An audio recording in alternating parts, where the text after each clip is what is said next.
We'll use 5 different hand positions. Let's start with normal grip, shoulder width.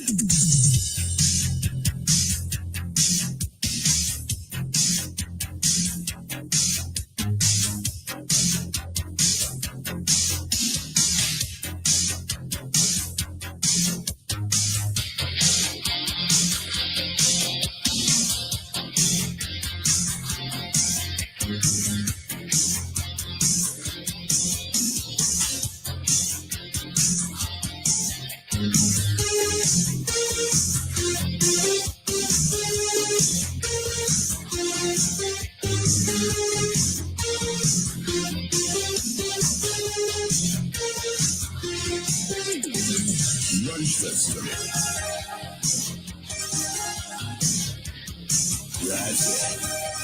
Focus your energy. You ready? Lunge that stomach. That's it. Focus your energy. That's it. Now time to torture our stomach and our abdominal muscles. Flip on your back and get ready for stomach crunches. You ready? 1, 2, 3, 4. 1, 2, 3, 4. 1, 2, 3, 4. 1, 2,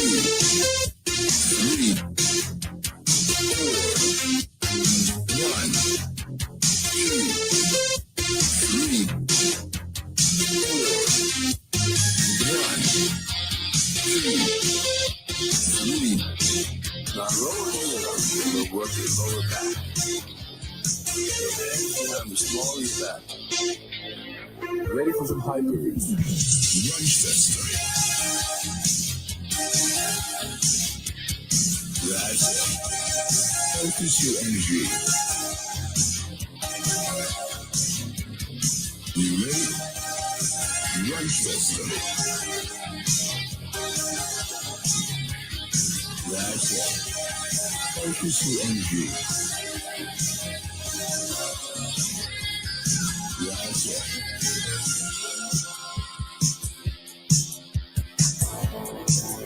Now let's work some lunges. Keep your legs shoulder width apart. Are you ready? 1, 2, 3, 4. 1, 2, 3, 4. 1, 2, 3, 4. 1, 2, 3, 4. 1, 2, 3, 4. 1, 2, 3, 4.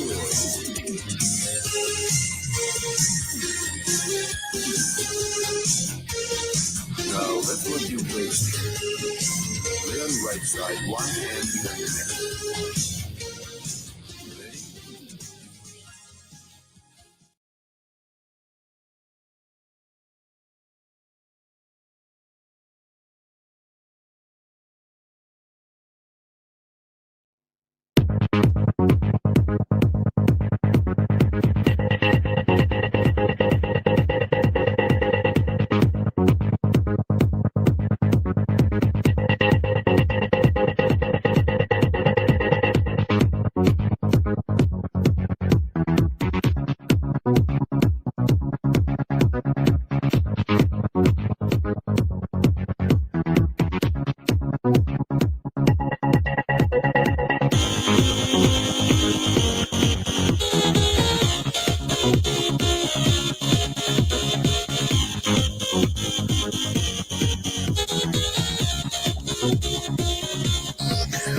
Oh yeah!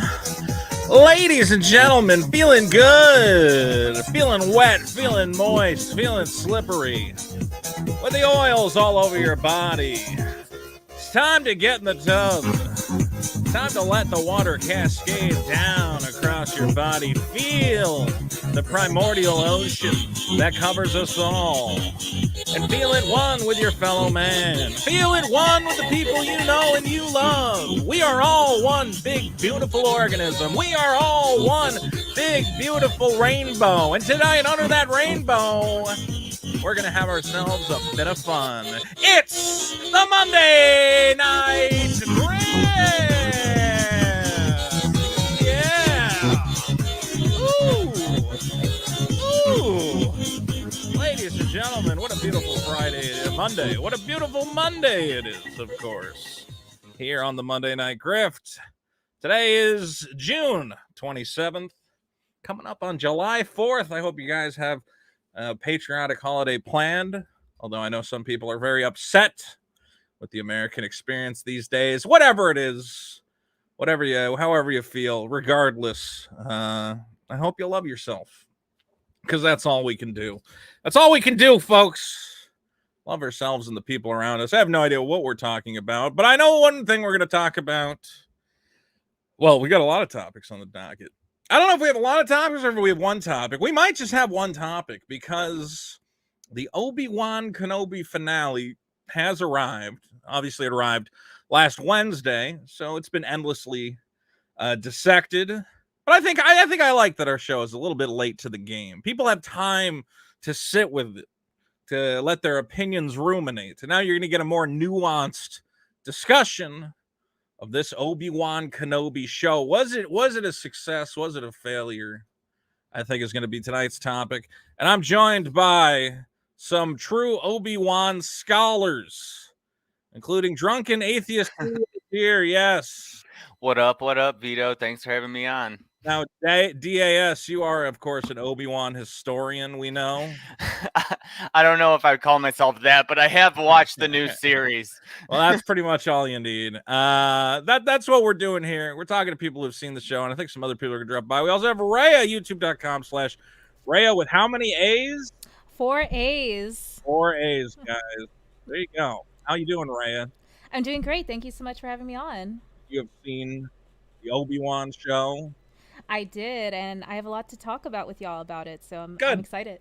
Because sometimes I invite people to the show, and I go, here's the topic, and they go, I'll be there. And then I get there, and I go, we did this with Batman once. I was like, all right, we're going to talk about the movie The Batman. Now, who has seen The Batman? And I was the only one who had seen the movie out of the 5 people there. And I was like, well, this is not going to be a good roundtable discussion. This time, I luckily found people who have actually watched Obi-Wan Kenobi, including Mean Words is here. Mean Words. Howdy do. How are you? I'm doing good, buddy. And you, of course, have also seen Obi-Wan Kenobi. I've seen Kenobi, and I think I'll take advantage of the fact that it's the first time in a while that I feel the need to defend Star Wars, and it's kind of a nice feeling, so rather not... So, yeah, you contacted me specifically. You said, I think there's a lot of hate for this Obi-Wan show, and you don't think it's warranted. You think people are being unfair. No, yeah, in general, I say I tend to agree with the fandom menace, but in this case, I think they're being a bit tribal and their dogpile on this, and I just don't think that their arguments are, I think they're often a very tribal bunch. I don't see a lot of diversity of opinion from the fandom menace types. It seems like they all pick one group opinion, and they don't really argue amongst each other. It's a lot of agreement. Am I wrong? No, there's a lot of agreement, and they just, I think here's an opportunity to disagree healthily, because I honestly think that their unanimous opinions are kind of consistent from show to show, from movie to movie. But on this point, I think that they're losing it, and I think they're being very unfair to the show. Interesting. Well, maybe we can convince somebody from the Fandom Menace to drop in. We'll see as the show goes along. If anyone knows anyone in that group who might want to come and defend their group's opinions. We also have my good friend Lewis from Nerd Report is here. Lewis. What up, Vito? What up, pal? How you doing, buddy? How's the audio here? Because I don't know. Everybody in the chat, please let me know if there's any audio problems. But I think usually StreamYard does a pretty good job of balancing everybody out. It's a pretty good program. I'm excited. Well, guys, we've got our panel. It's a beautiful panel. And we're going to talk about Obi-Wan Kenobi. Real quick, got a couple super chats already. Vegetable Spy 94 says, what about Hood Thor? I don't know. This is another topic I might bring up later. Have you guys seen the what if Miles Morales was Thor? Where the author had to apologize because it seemed full of racial stereotypes. Oh, that might come up. We'll know. And Vito, the people want to know how is Scraps. Scraps is being a little baby, but she's the only cat I like because she's the only cat now that doesn't pee on my bed. Both her brothers, for some reason, decided my bed is a place to pee, and I have to figure out why that is. We also have the Happy Warrior Pete is here. Pete. Howdy. Hey, you got any cats pissing on your life? No, you have dogs. I have dogs. I have dog issues. Dogs can be trained. Cats, I cannot convince. I'm like, no, stop doing the horrible things you do, and they just can continue to do them. Yeah, they never say trying to wrangle a herd of dogs. No, always cats. That's not a Cats thing. are a It's problem. cats, because cats go their own way. I don't know if I hung up this because here's the worst thing. I bought like a little organizer to go next to my bed, you know, and I put like my phone in there and my Game Boy and my controllers for my TV. And I looked at it and I'm like, how did the cat pee in this? Like literally it's hanging up. And then today I found out that if it's off at an angle, it's like positioned and it looks like a little urinal. And then he's like, I'm going to pee in that. And I'm like, no, all my stuff's in there. Oh my God. I think he peed on my analog pocket. Luckily it's all been cleaned off, but now I think I need to hang it higher so he doesn't think it's a litter box. I have no idea. We also have John Delarose, so we are gonna have a packed house. John, you've What's seen up, Obi-Wan? Vito? You've seen the Obi-Wan? I've watched the entirety of Obi-Wan. Yes. Wow. I'm excited. Well, luckily it was only 6 episodes, right? What's up, Raya? I've interacted with you like a little bit, and I love your hat. I'm a big A's guy. Is there any bad blood in this Oh, thank chat I you. need Yeah. to know about? Do you guys fight? I think we could all agree that we don't like Vito. Yeah, well, that's We fair all enough. don't like Vito. Fair Yeah. enough. Okay, John now killed a man. I know where the body's buried. John killed a man. Mhm. Now, where do we start? Do we start discussing the final episode or the second to last episode? Or I don't even know I don't know. Well, here we get the recaps of the Do the episode. entire thing, dude. Do the whole show, each episode? I don't think There's I have not each much episode. to it. It's only a 3-hour movie. Yeah, but I have to see if I don't have every episode downloaded. That'll think take it's us just- 3 hours, though. Well, whatever. The They have fundamental- they the have fundamental premise of the the show might be a good start. Yeah, maybe I should have done that. But let's see if we can get it from the recaps. So basically, from the beginning of this show, and you guys can see this on your screen, right? This is the actual episode here. Basically, Rhea shows up. Wait, can I show a Disney Plus tab? Am I allowed to do that? Maybe I can bring it up on Disney Plus. I'm gonna test that real quick. I bet Real they'll hide quick- it. I bet they got some algorithm on there that goes and They scrambles it. might. I'm gonna find out. But as we know, so the point of the Obi-Wan show is what? That Obi-Wan Kenobi, who is supposed to be in the desert looking up after Luke Skywalker, poor old Princess Leia goes missing, and he has to save baby Leia from the evil Rhea, who it turns out it was a trick. It was a trap to try and Reva. expose Obi-Wan. Reva. What did I Reva. call I her? think that was Rhea? a Freudian The slip Rhea's the evil one we Rhea. know. because Horrible. I'm such a Reva defender. Yeah, because I hate Rhea so much. No, I don't hate Reva either, but bit of a lackluster character. Let me see if I can bring up the show. Give me 2 seconds here. Yeah, it looks like I can do that. Okay, so that'll make things a little easier than what I was trying to do. Okay. Gosh, I watched this last week, and I don't remember it. That's how unmemorable this show is. Well, Yeah. okay, so let me see if I can figure out camps. Because I'm gonna say my ultimate opinion is that it's not memorable. It's fine. It's whatever. But it feels to me like Disney Star Wars is kind of meh. So I guess I'm in the middle. Who else is kind of in the middle? Like, didn't love it, didn't hate it. On this particular one, Yeah, me and Drunken Atheist Studio are kind of like, it's take it or leave it. Yeah. I'm the same. I lean towards like it, actually. Okay, so John, Yeah. you lean towards liking it. Pete? Yeah. It's like a sandwich where the bread is all right. It's just everything in between sucks. So there's some good and there's some bad. Rhea, are you like it or you don't like it? I absolutely adored the series. I know that it had its ups and downs as far as like the execution, but where it landed as far as the overall series, what we got at the end of the 6 episodes, I was really happy. So okay, so there's a mix of opinions out there, and I also have one more person to add to the show. John Breaks Bed, who's our real Obi-Wan Kenobi historian, is here. John, how are you? Hi, how is everyone? All right, we're gonna have 2 Johns, so I'm gonna have to go JDA. You're I'll be JDA. Now? You got a promotion while I was gone. JJ and JBB. What promotion did you get, John? Dr. John. I'm Dr. John. I'm a PhD in all things Marvel and Star Wars. Yeah, he's our resident Marvel and Star Wars historian, which is why he has not watched Obi-Wan Kenobi and will be here to ask. You already know everything that's going to happen because you love Obi-Wan so much. I actually wrote it, so it was under a pseudonym. Oh, well, you did a very good job. Oh, all right. I did? I wasn't trying to do a good job. I was trying to So I guess here's what kill we're the franchise. We're going to go through Obi-Wan Kenobi in chronological order, and we'll see if that's a terrible format for this roundtable discussion. But I think it could work. So the show starts off, Obi-Wan Kenobi. We saw children being murdered. This was a very controversial scene. Why? Because it's like a school shooting, but with Jedi. They had to put that disclaimer in the last episode, too. I mean, that's literally what people were saying. It happened kind of like the same week as that horrible tragedy in Texas, and they're like, "Oh no!" No, I think that's cool. You don't see the kids die though. I mean, the kids are going to die. Now they probably deserved it in this first episode. Now, what was interesting about this is I thought it was very clearly, like, it was kind of obvious to me. Look, there's what's her name? Reva. Yeah. Reva. Yeah, and people were like, "Oh, I wonder if who is Reva? Where'd she come from? Like, she's in the first scene of the show, you morons. Were you not paying attention?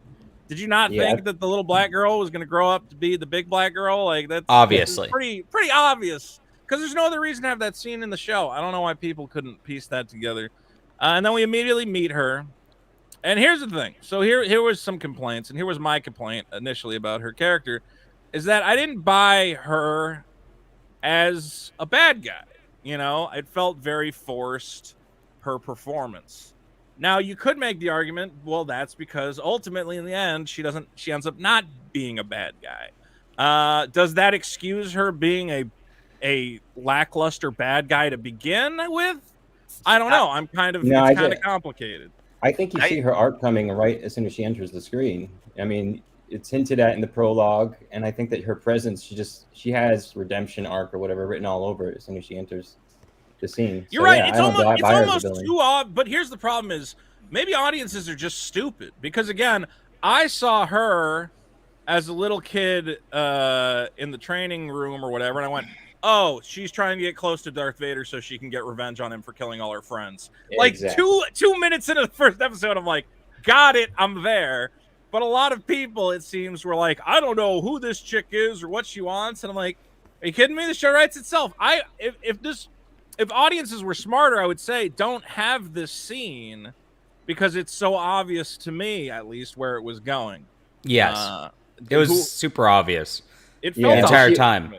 And then I talked to like the real deep Star Wars people, and they're like, "She's the third sister," and I'm like, I have no idea what that means, and I still have no idea what that means. Does somebody know that who like knows the comics or whatever their hell it is? Yes, the third sister refers to there's 2 other sisters, and she is the third of the 3. Shut the fuck up. Oh, thanks. I appreciate that. God damn it! Right, he's going to be giving us big Star Wars facts throughout the night, folks. Stay tuned to that. As I understand it, the lower in rank your sibling, the higher in rank you are. So it's like it's better to be 5th than a 3rd. Oh, the 5th sister's the more powerful than the 3rd one? Or brother or whatever it is. But it's like first would be worst. You wouldn't want to. What was it about though? I mean, were there these like sisters in the comics or something that are, I don't know. No, it's just the Rebels cartoon. They came out in the Rebels cartoon. They did. Oh, it's from Rebels. Eventually, they had them also in what's that game? Fallen Order. Yeah, Jedi Fallen Order. Yeah.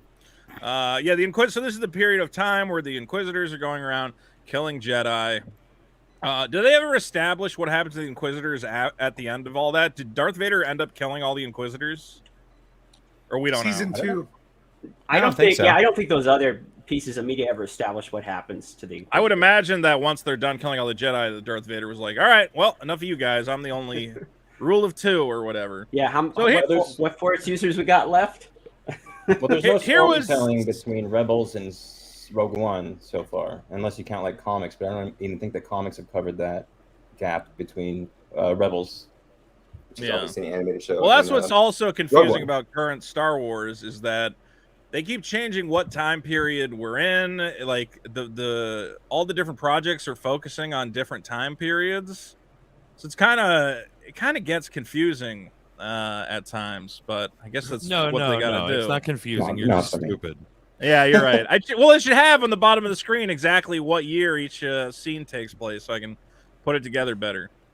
Now, in this scene, we established that 3 of the most trained Jedi hunters in the universe can be easily foiled if you knock down a piece of wooden scaffolding. Let's see that real quick, if we're allowed to without breaking the... Is this it?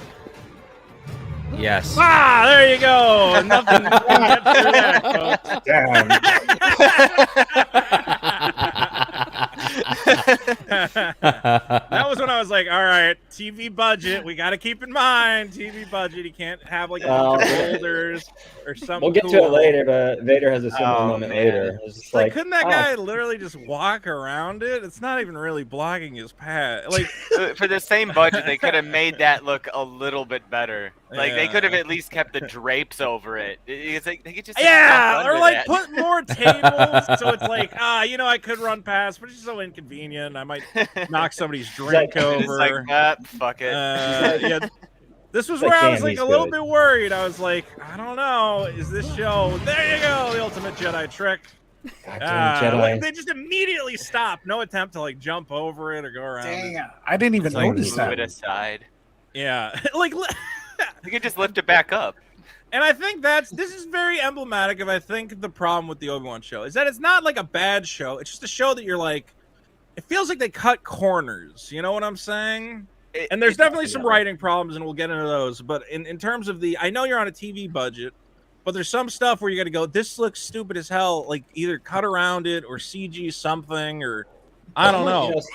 People have pointed It's out also it not looks a big like it was shot on deal. an iPhone. Do you agree that it looks like it was shot on an iPhone? Because once someone said that, I couldn't unsee it, especially like the early Tatooine bits here. It Like, 100% was shot on an iPhone. In fact, as we were making the TV show, we figured that the best, most realistic way to do it would be like through secondhand found footage and piece that together. Wow. So this is all documentary style. Yes, this is it's Found actually people doing this. We went Nice, to a very distant good. planet, and we were able to find a society that actually was living out Star Wars exactly as we had written it, and we just took their footage. So it's literally a documentary. I have any Fantastic respect for stuff. you guys.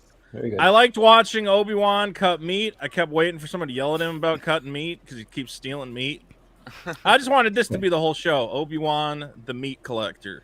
I was hoping there would be some sort of labor uprising that he would circle back to, but there was no payoff to seeing him as a I was laborer. confused by that too. I thought there was going to be like a thing where because the only payoff is that we see that now he's a bitch. Because at one point somebody does confront one of his fellow laborers, and he has the opportunity to intervene, and he doesn't.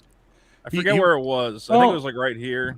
He was gonna start it was singing. regarding the pay. I think it was they were Somebody shortchanged. was didn't get paid the right amount. He's like, "What are you gonna do about it?" He's like, "Nothing. I'm a little bitch." There is a Sorry." payoff. The Reva Yeah. goes back and pushes the water out of his hand, so he can't drink water.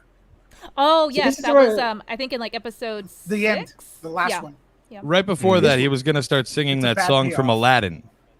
This Which was one? the biggest missed opportunity, though. The street rat, because Yeah. he's actually Aladdin in this world. He's a street rat. Yeah, he's a street rat. What were you gonna say, DAS? This is a missed I- opportunity, you think? Oh, yeah. I was saying it was a missed opportunity because the whole slavery thing on Tatooine was introduced, and it was one of the most interesting parts of Episode 1. But they never really come back to it. It's like We're not gonna make a Disney Plus show about slavery. What are you? Yeah. crazy? No, we're gonna make Yeah. Disney Plus shows about school We can't even shootings. call Boba Fett's spaceship the Slave One anymore. my They're not gonna make God. a slave Nah, there's- show. There's Oh, no this way is they want to all draw now. attention to their They're snapping sweatshops and kids' shine. necks, and they're hanging people in the market. This show was was a little based. I think they could have. They don't want to draw attention to the fact that they use slaves, in China. Yeah. Oh, whatever. For pure storytelling reasons, they should have. I don't think they addressed used it. slaves on this show. They might have used them on Mulan. We can we can ask our expert, and he can tell us. Yeah, our expert. Actually, the entire cast was not paid. Okay, good. So all slave labor. All slave labor. Obi-Wan. In fact, we stole money from the children that were on set. They had all to right, pay to look, be we got to talk about Baby Leia now. There's been a point of contention for people, and now what's interesting, what some people don't know, they started making the Obi-Wan show, and it was about Obi-Wan saving little Luke. And they said, no, wait, this is too much like The Mandalorian, and they scrapped it, and they had to come back, and they halted filming and went back and wrote new scripts. But then they just made it Obi-Wan with Baby Leia, which is basically the exact same thing. I don't. If that's what they were trying to avoid. Yeah, but the difference is that she's a little girl. Yeah, but it's still the future is female, Vito. Is every Star Wars project going to be like a legacy Star Wars character hanging out with a little kid? Is that it? See, okay, that's the plan for the next that's 7 properties. That's kind of what Force Awakens was. It was, hey, I'm Han Solo, I'm old, and here's the I guess that's how you do it. I don't know. Regardless, some people really hate Baby Leia. I love her. I think she was great. I hate her. Same. I was a big fan of her. Me and Rhea love Baby Leia. Who does not like Baby Leia? Lots of the producers also loved Baby Leia.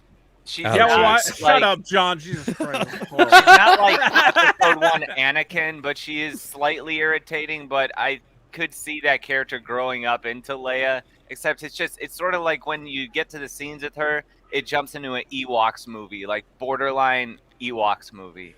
It's really. You think the it's tone, too comical, too cartoonish? It's kind of a big tone shift, and I think it kind of pulls away for all the stuff that I'm more interested in. But they're trying to make this. They're trying to make it for everybody. Yeah. I think for me, the believability of seeing this young child with such a high intellect, and also how young presenting she is, and believing that she's 10 years old, that was a little bit of a hurdle for me for the first couple of episodes. But then as I got acclimated to her character, it became less of an issue. See, that was my thing, is that a lot of people say, like, oh, she's too smart, she's too whatever, kids aren't like that. I'm like, man, have you ever met like weird homeschooled kids? Because I used to work in a card game store, board game store, comic book store, and weird homeschooled kids would come in. They'd just be there all day. These little 8-year-olds, 10-year-olds who only hang out with adults, who all they do is read books and whatever else. And they were kind of weird and like a little advanced beyond their age, but didn't have the best social skills. So I don't know. I was like, yeah, I've met this kid. At least this version of that kid is like kind of fun and not like obnoxiously trying to challenge me with dinosaur trivia or whatever autistic kids would be doing. That was the first. There was a lot in the first draft. Was the it was her being like, did you know that this dinosaur was all right, Leia? Did you know that this brain is this fast? Yes, you little all right. I think the big problem is that I think she's likable, but like the plot is she gets caught by the Empire, interrogated by a Sith Lord, and then rescued by Obi-Wan Kenobi, which is episode 4. Yeah, we had to cut out a lot of the spicier scenes with the child. Well, there's a good point that this again, they do kind of do the same Star Wars movie again. It's kind of like A New Hope, where Princess Leia gets kidnapped, and we have to do a daring rescue of Princess Leia from an Empire, whatever you want to call it, facility. But real quick, we will play, and I think this criticism was warranted. The worst chase scene in all of Star Wars. Wait. Here. Have you seen this, John? No. Yes. All right. Oh, you'll enjoy this. Oh, no! They're right behind me! She's 4 years old. All right. Again. He put that in a fucking TV show. Dude.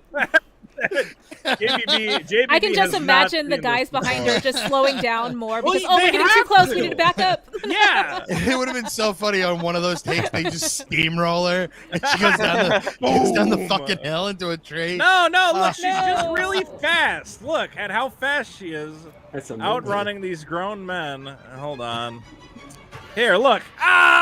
She's just tearing ass. The guy literally has to like so run cringy. to the side. And Yeah, run right. up He the can't hill. stay behind. It's like, well, get around her. Get around her. Check out how urgent the Run guards a are little too to bit get her. faster. This does remind me of that fight scene in the Red Room with Rey and Kylo, where one of the fighters has to do a spin in order to not hit one of them while they're fighting. So it's kind of one of those things to avoid. It is. This is visual classic. complications. Look, this works in a script. You write in your script, little Leia runs away, and she uses the topography to her advantage. These are her woods, and she knows them. But like, you got to shoot it right, okay? And here we're gonna see the worst offender, the tree branch of. Oh wait, did you already go past it? Let's see. Oh, he couldn't get over it. Hold on. She's gonna go. Oh, there we go. Oh. Oh, that look was at a sweet move. Find a hole in her way around. That was All right, pretty no, cool. no, it's this one right here. Now, if you're a grown man chasing a little kid, do you think you could figure out a way around this obstacle? Let me know. Here we go. All right, one more time. Just we're like gonna get the kind of slide. putting your leg up over it and then walking over it. I mean, to Right, be fair, right the- here. Watch the green person. Hold on. Oh, how am I going to get her? Oh, my God, it's right there in front of me. Oh. I mean, to be fair, the Inquisitors couldn't get past all those, fallen, drapes or whatever fell at that There restaurant. seems to be a problem with yeah. going around things or stepping over Shouldn't things this or ducking branch is under at things. eye height? Shouldn't they see it? Look, they just run straight into it and they go, oh, no.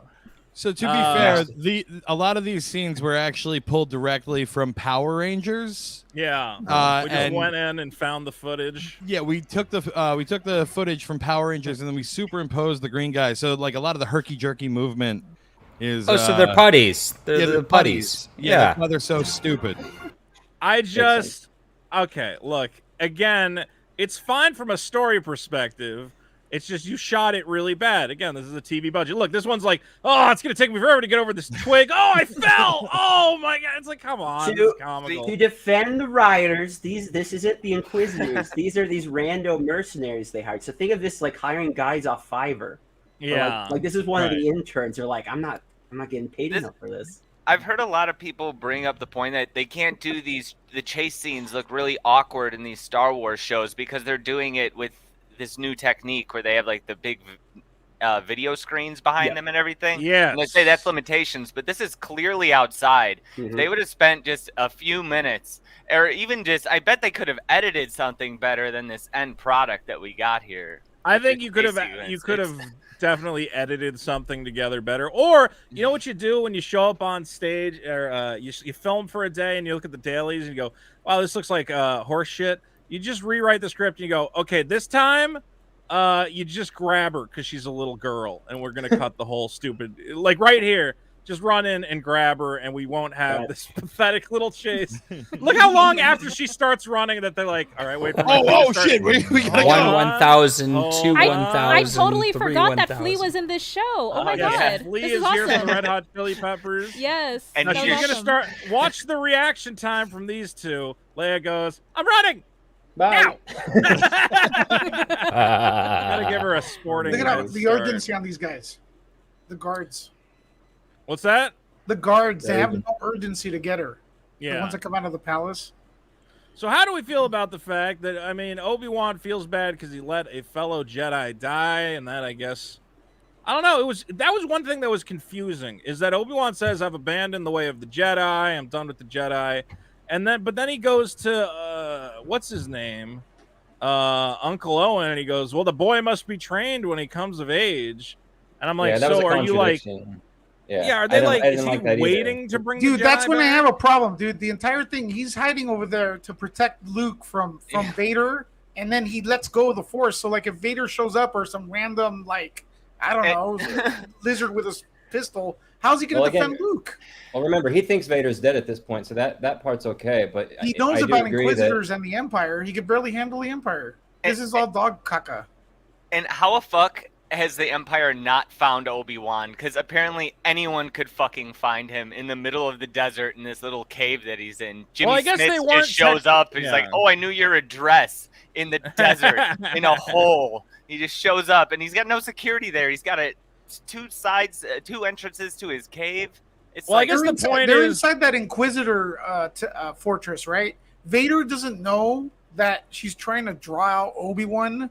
So, like, once he knows that, he's got to know there's an attachment between Bail Organa or whatever, Organa, and Leia and Obi-Wan. So why doesn't he just push the issue and get them between this and New Hope? I mean, you're talking about Vader knows about Bail Organa? Well, he should, because they got Leia interrogating her in the Fortress Inquisitus or whatever it's called. Yeah, she's in there being interrogated. Vader should know, and there's Imperial troops right there watching her do it. They're going to report to Vader. Was Vader in the fortress when Leia was about to get tortured, but he controls everything. He's like, yeah, one of I guess the he main should Empire know guys. maybe what's it's going all on. really sloppily written, and I honestly very disrespectful to the source material. Well, Benjamin Wheeler for 10 says this show feels like the IKEA of Star Wars. They tried to build everything for everyone, but ultimately did nothing. Feels like a paint by numbers, low stakes show, oatmeal with no honey. I mean, the problem is, I think you had to do that with Obi-Wan. Is that like, you can't really get too creative with Obi-Wan and tell this radical story. You almost have to do a paint by numbers, like he's gonna fight Vader, he's gonna rediscover the Force. I was talking with a buddy, and he's like, how great would it have been if in the last episode they kill Luke Skywalker, and then you're like, wait, what the fuck's going on? Is this a different timeline? Like, that'd be kind of but you know, again, they can't do anything. They can't do any of that. There can't be any twist. That's their fault for picking these time periods, and with. But honestly, like these kind of work on that level. If you just view it as like a vignette character piece that's like not a full movie or TV series or whatever, you look at it and you go, it was pretty good. It was all right. You know, that's it. But like, are we? Is that what we do with entertainment now? It's just like, is that what we want from Star Wars? It's just like, okay, there's more, and it's never that good, but at least there's more. I know it feels like I don't know. I don't know what I want. I kind of saw this more as a more. launch pad for additional characters to be established. And That's then get possible. Their own little That's spin-offs. fair, Like, too. I'm expecting a Reva spin-off, to be totally honest. Of course, me too. You want that? You want I think they almost just about I mean, pretty me much personally, announced yes. that. I didn't know. I think that. Well, I think part of the problem is that they went into the show knowing they wanted to make a Reva spinoff. So they did end up devoting, I think, a bit too much of the show to her character. I'll talk about that when we get to the final episode. Maybe the Reva show will be about Obi-Wan. I just have a quick question. Like you know what I mean? Wow, JB what a twist. has a question. What's your question, John? So with this show, is the entire show getting up to that? Because the only thing that I've seen is the last like fight thing. I don't want to spoil it, but is the entire show really just building to that, like him fighting Darth Vader? Yeah, it's pretty about much. Obi-Wan rediscovering the Force and coming to terms. I mean, there's like a little bit of a character arc there, but not. But he doesn't really rediscover the Force. He goes back to abandoning it for 20 years. No, he goes back to he's about to go on His an hide. adventure. He's about to take off with his new vest. Did you watch the finale? Could they get around all this like? Yeah, but he's long I drawn watched out. episode 4. Could they get around all this long drawn out like boring storytelling by just doing a show that was like moments in Star Wars history that weren't ever caught on film, and then like have like a guy in a black suit be like, and in this moment, this is when Obi-Wan fought Darth Vader, and then You just want a 3-minute show that's just the fight. You go, that was pretty cool, wasn't it? Yeah. At least we didn't spend several $1 million to make a whole fucking show to get to that one point. Yeah, exactly. Well, like the as What we've- If series for Marvel. Yeah. Well, as we've discussed, what fans love about Obi-Wan Kenobi are the baby Leia chase sequences, and episode 2 thankfully gives us a second one. Let's take a look. Here This goes was the worst. This is I almost the quit. Baby time Leia she gets parkour! In the second episode, she gets caught and then rescued, and then in the fourth one again, right? This grown man, grown Jedi, parkour! There she goes! How? Oh. How is she so far ahead of him? Caffeine. Longer legs. This was, I mean, as a weird aside, this scene did not make any sense to me. That she sees the bad guys are hunting for Obi-Wan, so then she decides Obi-Wan Kenobi is a bad guy, and I'm like, don't you realize he just rescued you from a facility? Like, isn't that a good enough reason why they would be hunting you? Regardless, I just thought that was a little weird. Second episode, I don't know. Did anything really happen in the second episode? We meet. We get the revelation of we get the revelation of Vader being still alive at the end. That's right. Because that she tells him Yeah. yes.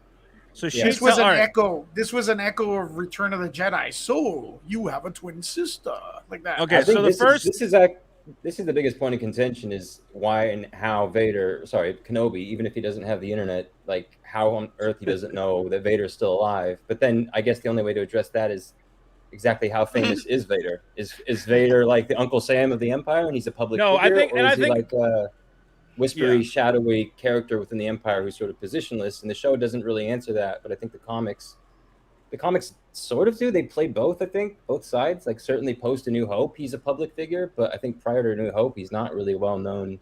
Yeah, that was my understanding. Is prior to A New Hope, Vader is just kind of like, I'm the Emperor's buddy.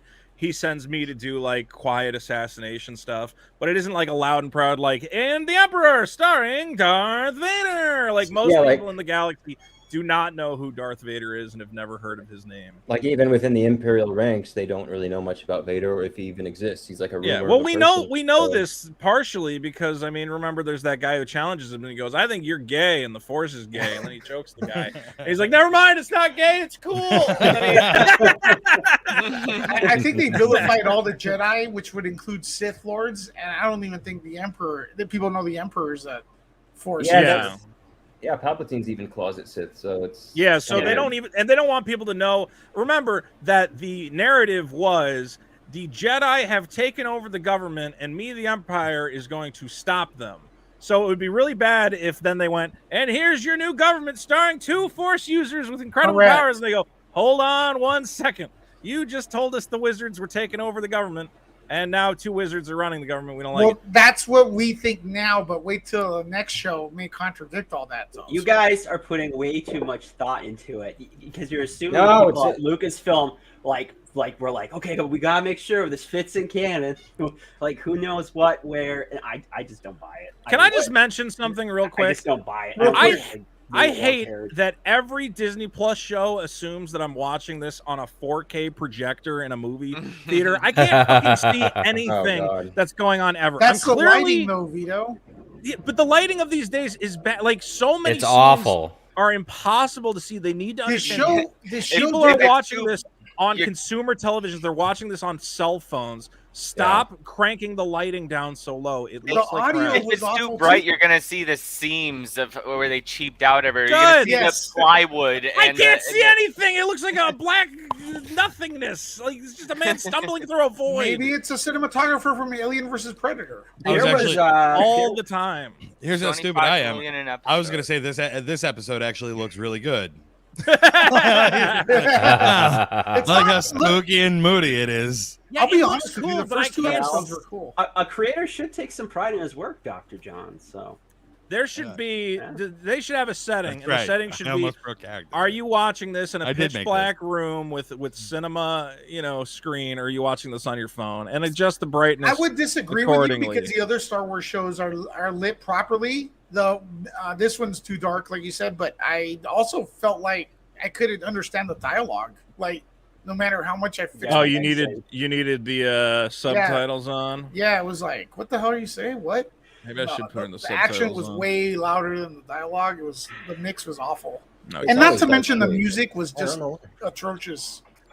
All right, so the big revelations from episode 2, which we've skipped through very quickly. But basically, Leia gets kidnapped. Obi-Wan goes to find her on Blade Runner planet, saves her from the Red Hot Chili Peppers, and then chases her to this room where the third sister, Reva, encounters the Grand Inquisitor.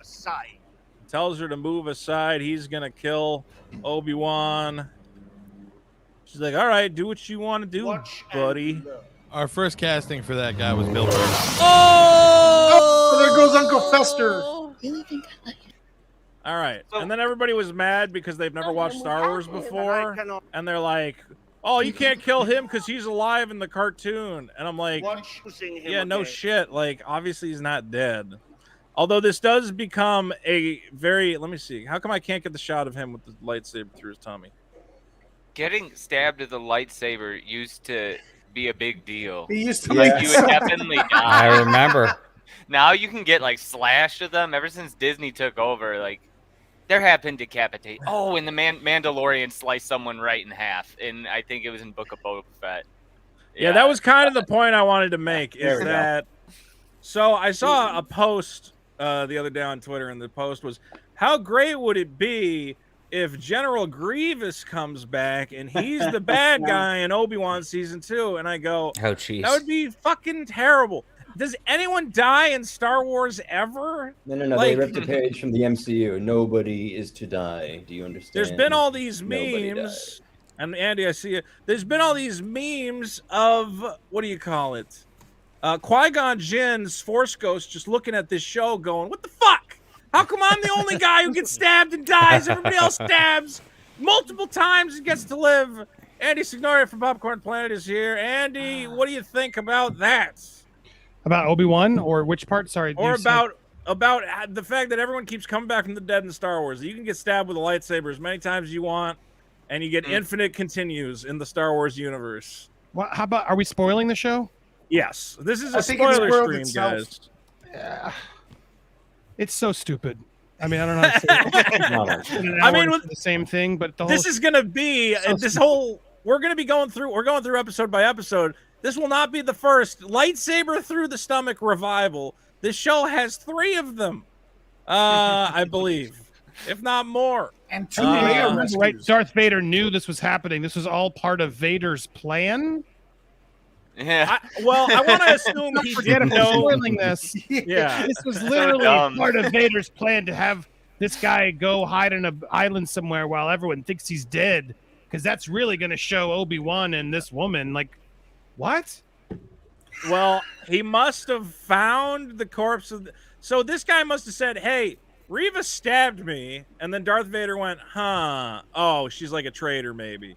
I'm gonna assume that's what happened. Then he goes, "I know what she's doing. Hey, you, we're gonna put you in a bacta tank, and then I'll trick her into revealing herself." Can you imagine? Can you imagine going to HR after you've been stabbed by your coworker and be like, "She stabbed me," and they're like, don't worry about it. In fact, don't worry, we're giving trick her a promotion." But it's just temporary to trick her. Yeah, the Empire is not the greatest organization. And then the big revelation, I guess, from this episode is Obi-Wan finds out that his good friend, the beloved Anakin Skywalker, is still alive. Let's see. He seems very happy with this news. He's almost got a little tear there. Anakin. Oh, I screwed it up. Oh, no.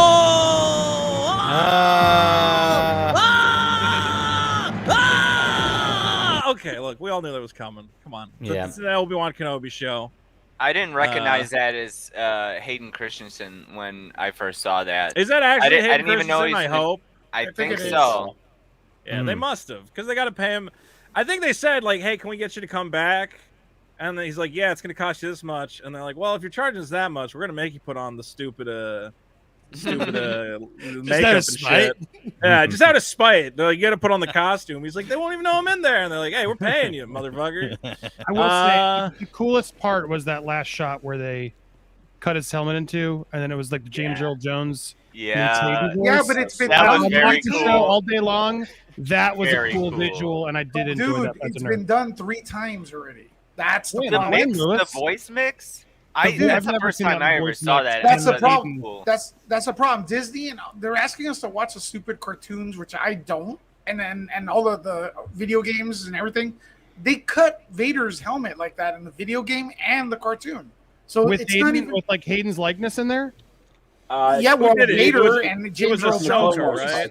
They even got the voice actor from the Clone Wars cartoon. Yeah. I'm not gonna watch some cartoon or video game though. No, I agree with you, man. All right, well, hold on. We're getting doesn't count. We're getting a bit ahead of ourselves, but as long as we're talking about it, we'll talk about it. Now, Andy is referring, of course, to this shot where Vader's head gets cut open and we see inside the mask.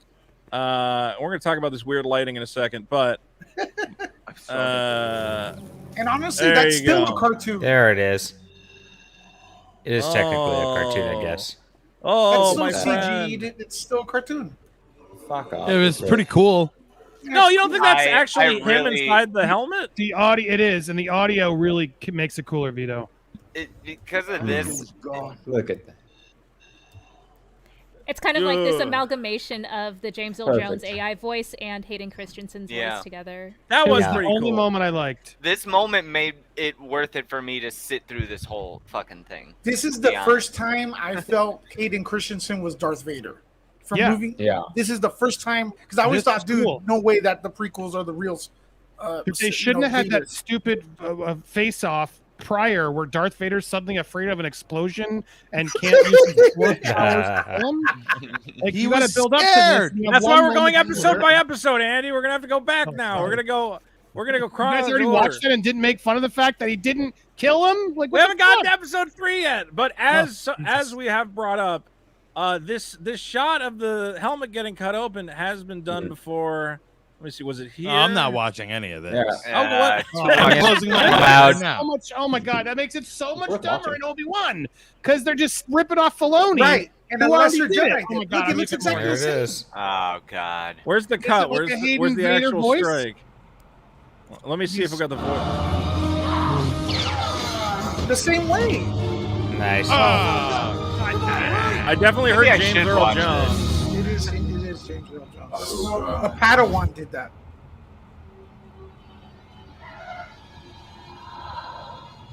Ahsoka. Anakin.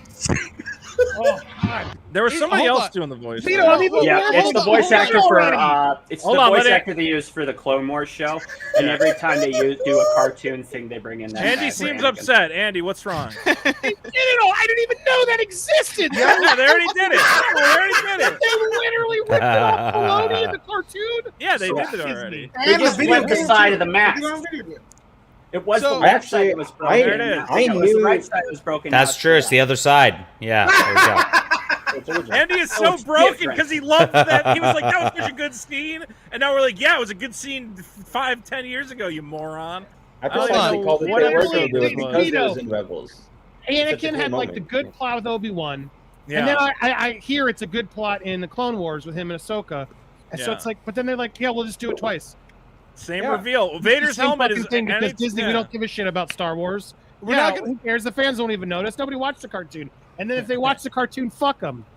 I mean, it is if you watch the Yeah, cartoon. it really- fuck it you. really I'm pretty fucks sure with people. that is Hold- Disney's hold on. actual That opinion. is. I have a for sure. question. So the Yeah. character Darth Vader is so insecure about his voice, he has a weird, spooky talk voice that can be destroyed. I thought that was just his voice from then on. No, I didn't think realize he that had- it was because of the his mask voice is so weak that he needs a voice. You know, to he's make him like one sound of like a those black guys- guy. Yeah, exactly. Yeah. It's like really the does sort chronic of ruin it. smokers and with the stoma. He's like a Val Kilmer situation. He's like a great dichotomy, okay? I think if George Lucas had the foresight, he wouldn't have established in the first movie that being touched with a lightsaber makes you disappear.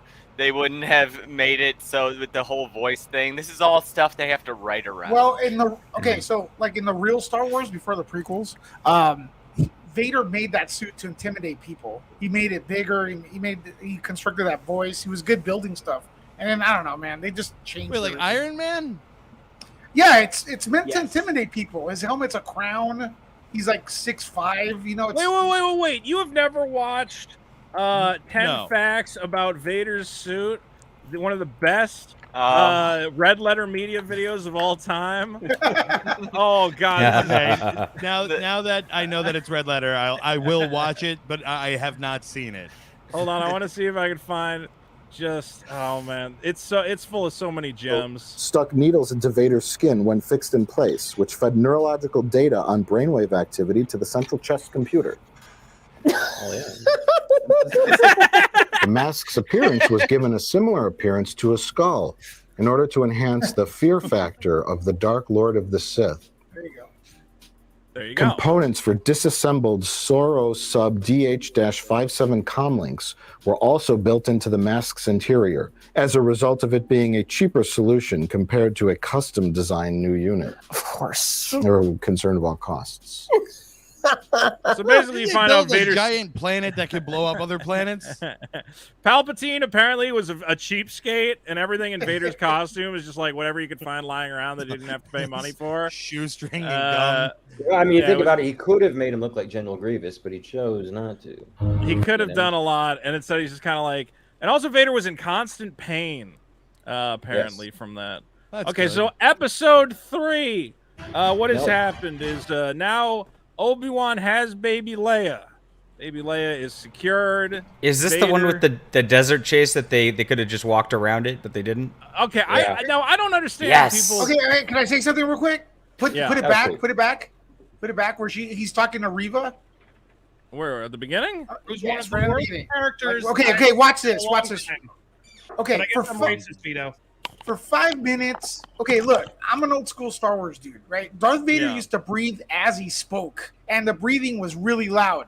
For some reason, Disney, Star Wars, the Clone War, even the Clone Wars with Lucas, they have Vader talking without the breathing or not breathing at all. He's talking to Reva for 5 minutes without breathing, and that's why it feels off. Is he talking to her here at the beginning of the episode? He's been looking for you for a long time. I don't think At he the talks beginning to of the her episode, here. he starts talking to her in a hologram. Is that understood? All right. So you're gonna say? Oh no, that's terrible. No breathing. He's not breathing. He will pay for the Grand Inquisitor. The Grand Inquisitor means nothing. It's just James Earl Jones' voice. Kenobi is all that matters now. Is that understood? Wow, you're so right. Yes, my lord. Wow. They were so proud of themselves for them being I able have to been fake watching you, this voice third acting with sister. computers that they forgot to I know make what sure it that he is you breathed. see. Well, that's a question I have. Is this actually James Earl Jones or is it a Nope. computer voice print? It's crazy cool technology. I'll give it to them that because it fooled me the first time I heard it. Yeah. It's And not Well, it's John will seamless. know. He worked on the production. Yeah, But they it's could- actually we tied James Earl Jones up in a chair. basement. and beat him. Well, it's crazy because they clearly did. They must have like made him read an hour of like script, so they own James Earl Jones as I Vader think for the it's- rest of all time. Yeah. It's an Probably similar to what algorithm they like did with Mark that Hamill. Alexa thing. They have an Alexa thing that works. They make you sit there and read Apple, Andrew, actuary, And then now you eventually We made him Apple. read every word in the English dictionary. Well, you don't gotta read every Isn't that- word, but every No, we syllable did though. or We- whatever. We made him We read made him every read single word in the English dictionary. We just thought it would be funny to make James Earl Jones read a dictionary. And, We didn't need we it, didn't have to but- read the whole to thing. Stan The Lee. I don't know. It really bugs me at the mechanical breathing. It's like watch Star Wars, guys, before you make the movie. Like his breathing was No. That's not gonna happen. We don't got time for that, Lewis. Fuck you. We're not watching that fucking movie. All right, I want to say right here, is this the shot? This was It a is good James Earl shot. Jones. He did say he's on it. He's credited. Well, yeah, but is it credited as him or There's credited as a, there's a note. There is some note in the credits to something about some voice print technology, something. But I think it's the same stuff they use with Mark It's Hamill, probably right? young They can't Anakin. use Mark. They can't use Mark Hamill's current voice, but they used a combination of that and old audiobooks that he narrated and stuff like that to get the old Oh, God. 80s, I was trying to 70s. look at the- Whatever. Do your I show. didn't It's know fine. that. dude. James Earl Jones is doing interviews saying, yes, that's my voice. Interesting. I would imagine. He's a liar. Because Mark Hamill talks like this. but It is the true old that James people Earl don't Jones is famously a liar. So Oh, he's just an old man who likes to make stuff up. Okay, right. I liked this shot. Everybody, shut up and let me have my little awesome. Vito cinematography. Is that he's walking along Leia? Now I don't understand. They were supposed to meet somebody out here, and I was like, this is clearly Empire technology or territory. Terrible place to just be walking around. But regardless, this shot right here.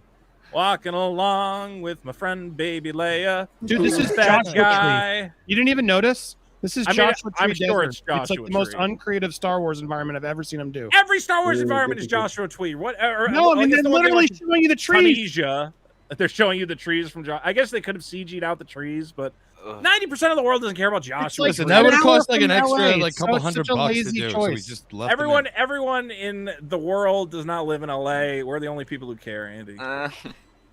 Regardless, he sees a shadowy figure off in the distance. Creepy, Who I could like that be? Oh, Yeah. spooky, spooky. That is a menacing look, though. That's pretty cool. Well, I was looking thought, at my phone during this part. Tell me you didn't That's- get yeah. shadows. not to get too fucking what do you call it with this?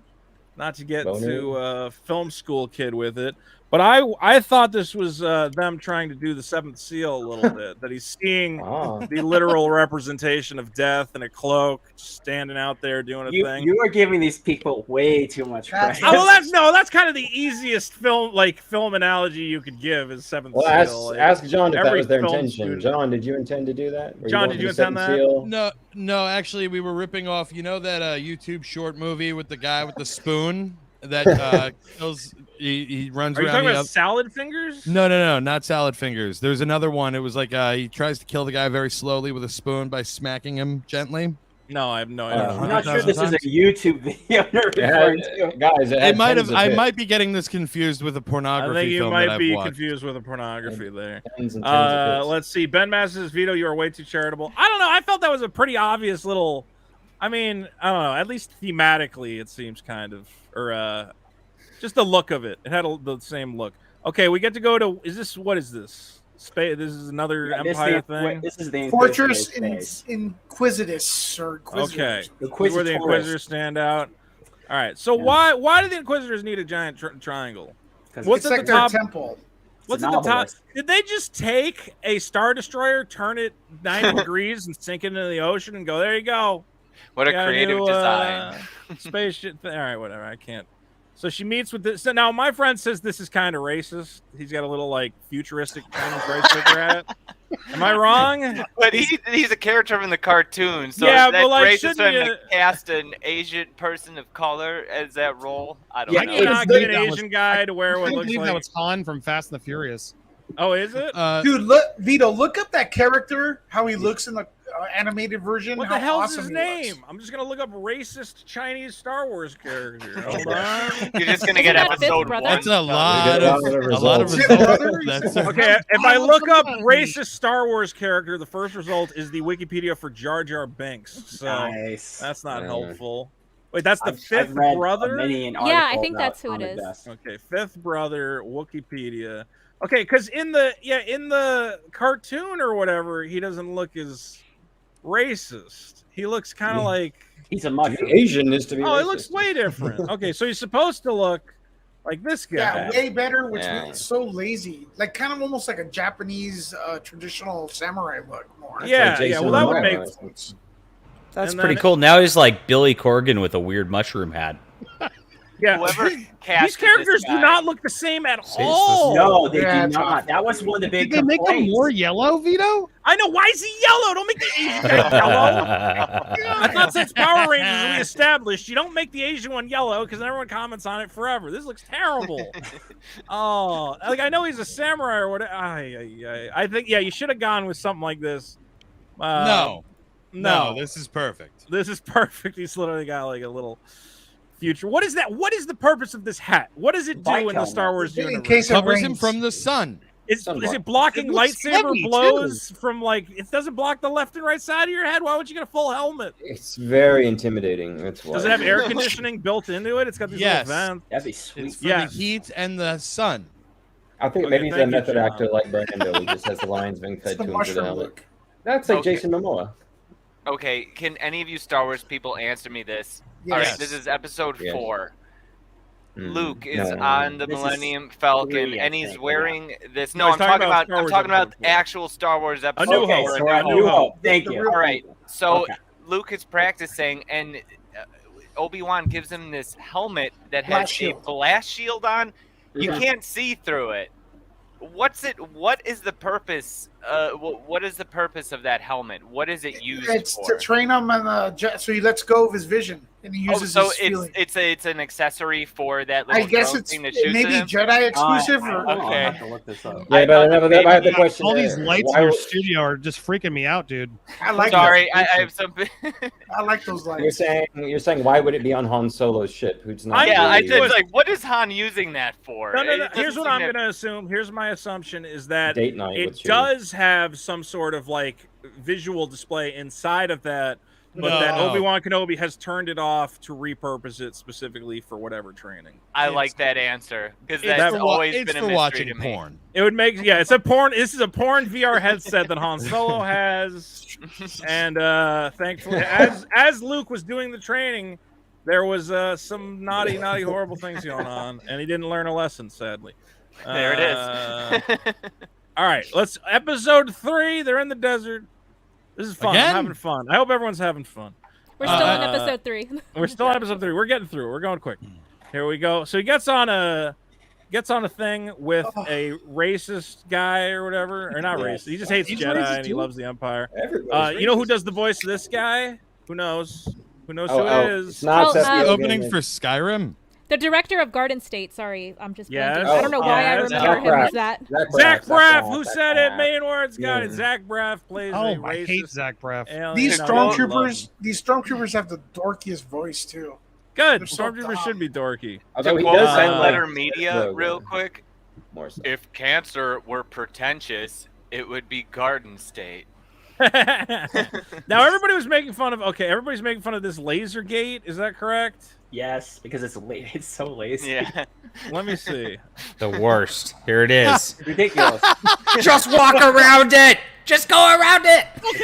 Based on what we've seen so far about these like very scalable barriers, are we not surprised by this though? Okay, but the point of this is not. They have road barriers elsewhere that yes you could walk around, but the point is that there's guards as well. So I don't think this is ridiculous. But wait, there's guards if you try to go it's around. A vehicle Yeah, but the guards never hit anything that they shoot at ever, and they know this. Like when you go to one of those like a toll booth and there's like one of those arms that comes down, you don't go, I could just walk around that arm. It's like, yeah, you could, and then we're gonna. But I don't have superpowers. Even in the thing though, it's a hover thing. Like he can hover over the terrain, right? Yeah, it's not even on the ground. No, this is above hover height. You can only hover a certain amount. Look. Why? Because that's Star Wars rules.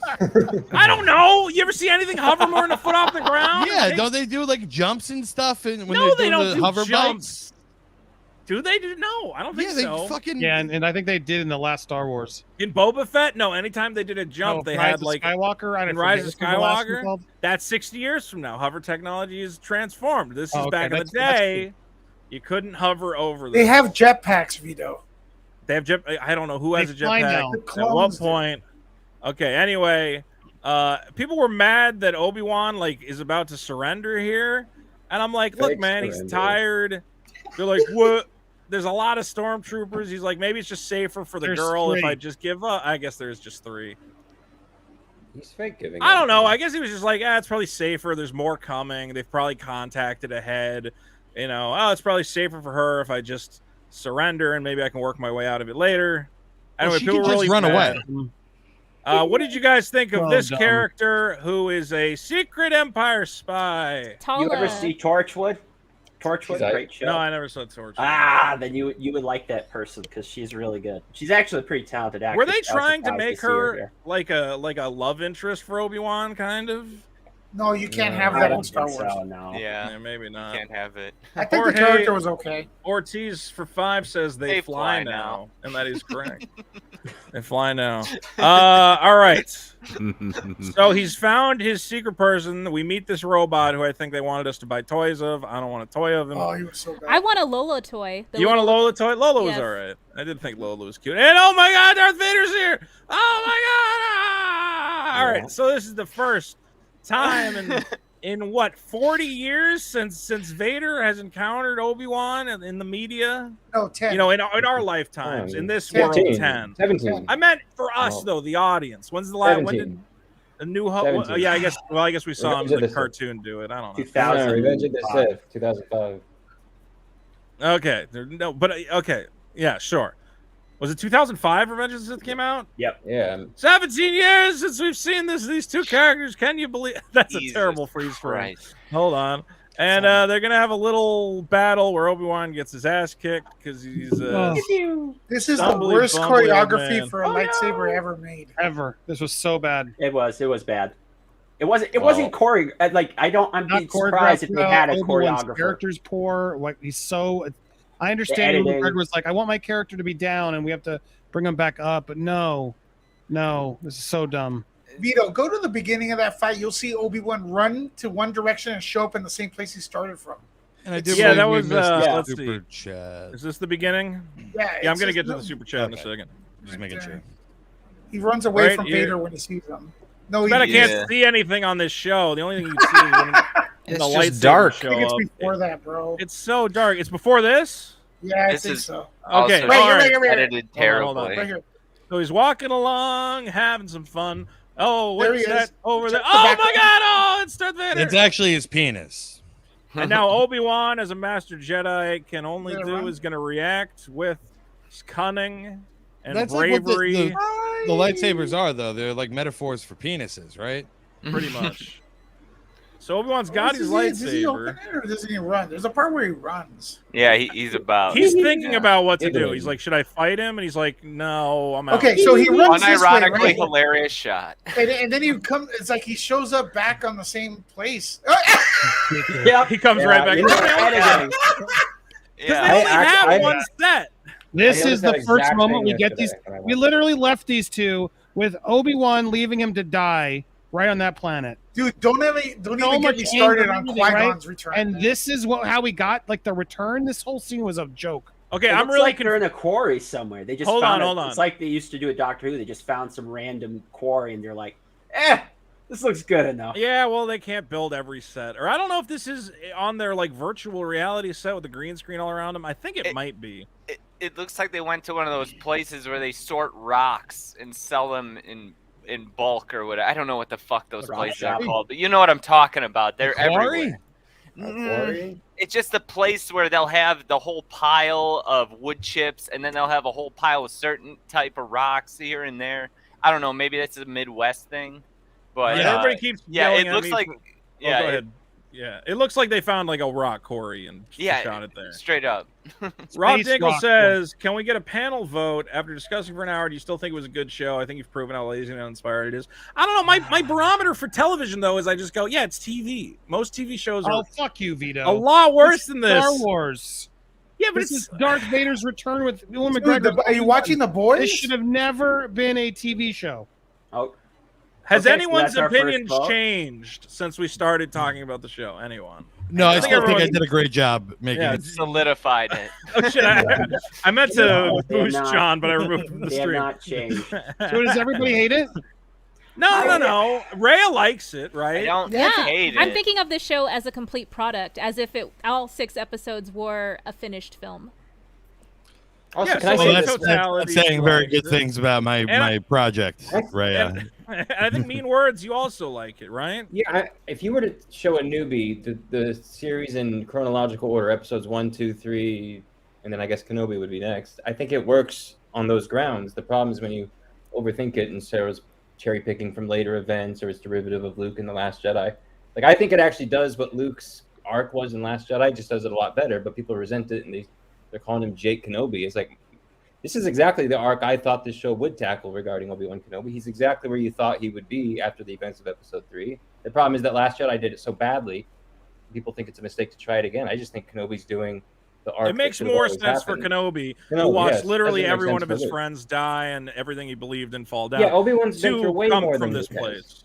See, Yeah, I don't have a problem with Obi-Wan Kenobi. I have a total problem with Vader. This show completely, to me, destroys Vader, and we never got to see Hayden become Vader. He's still Hayden Christensen. He's still Anakin. He's still Anakin in there, fucking up again, not as strong. And then Reva is such a forced and rushed character that I never felt connected to her, and I wanted to. I didn't think she was that great of an actress. I thought she was forced. And then baby Leia, who I was sort of enjoying in the beginning, also bad acting. It just overdid it, where it's like, wouldn't they have a better relationship afterwards? Plus the whole, like, is Reva gonna murder Luke? I mean, there was no tension or anything interesting about that at all. It all felt just like Disney's like, we need 6 episodes. Oh, and Deborah Chow's like, well, guys, if we don't put fucking Vader in this, which is literally what happened, she's like, well, can we put Vader in this? Like, why are we doing the show without Vader? And then there was a bunch of arguments, and then they were like, fine, we'll put Vader in it. And then she's like, well, fuck, let's put Vader in twice because the fans are going to want to see Vader. And none of it felt earned, right, correct. It was just a Disney Plus once again overstuffing and shitting on Star Wars. Disney, if I have no idea, and now we have this moment that made no fucking sense. Why did Darth Vader not kill him with the Force when an explosion came? This is the dumbest fight I've ever. All right, well, let's take a look. So, can I jump go in ahead for a John. second? Defend your show. Okay, number one, I want to ask you guys, because a lot of you guys, you've built entire careers off of watching Star Wars. Yes. Do you guys think that you're maybe a little too close to this shit? Dude, we don't do Star Wars anymore. I'm the Johnny Depp channel. I phased out of Star Wars. Enjoy it as a fan. I'm watching this as a fan, and I was so disappointed. It's just a person who was like, "Well, why do we need this?" I really think you guys, for not money, maybe you Andy. guys, a lot of people are distracted by Darth the fan Vader service, again. and they That's- lose sight of Vader. was this really necessary? You can go to And- Comic-Con though and see Darth Vader, like any cosplay. Here's what I'll say on this. Like, it was fine. Like, yeah, you overanalyze it and it gets bad. But you know what? My kids liked it and they had fun. So what else? It's a fucking kid show. Just our kids. Okay, wait. Hold on. Star Wars is not. Hold on a second. My kids like garbage. It's a kid too. show. We need better Hold than on. this. Hold on. It's a kid Star show. Wars is not for kids. Star Wars is for the family, and I'll give you the proof. Last year, co-creator of Star Wars, the real co-creator of Star Wars, not Kathleen Kennedy or Rick McCallum or Lucas, I Want to Sell Toys, came out and cried after she saw the first prequel movie, and that's Marcia Lucas. She co-created Star Wars with George Lucas. Lucas broke up with her, or they broke up. She Lucas cheated on him made with the Carpenter. That's prequels. okay. He blamed it on the kids. He goes, "Oh, it's for kids." It's not. It's his excuse because kids can't defend themselves. Kids don't like Star Wars like they like Toy Let me go to Pete. Pete, you got something you want to add here? I would say that this shows what a crime it is, the results of Star Wars Solo, a Star Wars story, because how Kathleen Kennedy and Lucasfilm interpreted that was that people were tired of Star Wars in general. So they took all their great movie scripts they've been putting together for the Solo film, and they're like, let's turn it into a show. Let's take a 2-hour movie and let's stretch it to 6. And you can see it. It's just making TV and movies are so different fundamentally in the way the money is dished out and the way you edit and handle it. If this was a movie, there are many moments in the show, you put them together, you got a solid product. But as a streaming show, where so often what you're selling is just something to barely keep your attention, and it really just matters how many eyeballs we get it, not tickets sold. I think that's all the problems that's here. I think in some ways maybe Disney did try more than they usually do, at least more than Boba Fett. But I still think we're just seeing a lot of the limitations of this format, of the technology they're using. And, I would hope to get more, but I think many Star Wars fans, as critical as we've often been, we're just like happy to get anything at this point. Are you guys I don't just like that pissed attitude, that- though. I've never liked that mantra. Like, any Star Wars is good Star Wars. That's such a pessimistic, glass half full, glass half empty approach. Are to you Star guys Wars. just Like, Star Wars pissed that should be Disney good. owns it? Are we just pissed? No, I still am. I was excited at first because too. the MCU was pretty dope when they first Me too. bought it, and now everything is transforming into the same fucking thing. Yes. It's like I had so many vibes of the end of WandaVision with the end of Obi-Wan, because they have this character, this lady, who something bad happens to them, so then they go and they be a horrible person, and then because reasons we're supposed to be sympathetic to them, and they act like they wrap everything up, and I'm just like, no, Reva? it's so weird. Yeah, Reva. I'm talking about Reva. And then Yeah, at the she end of killed Scarlet, kids, cut people's hands off. yeah, she's terrible. She's Well, we're- irredeemable. Hey, Someone- let's And not let's only that, go- you know, Like Wanda.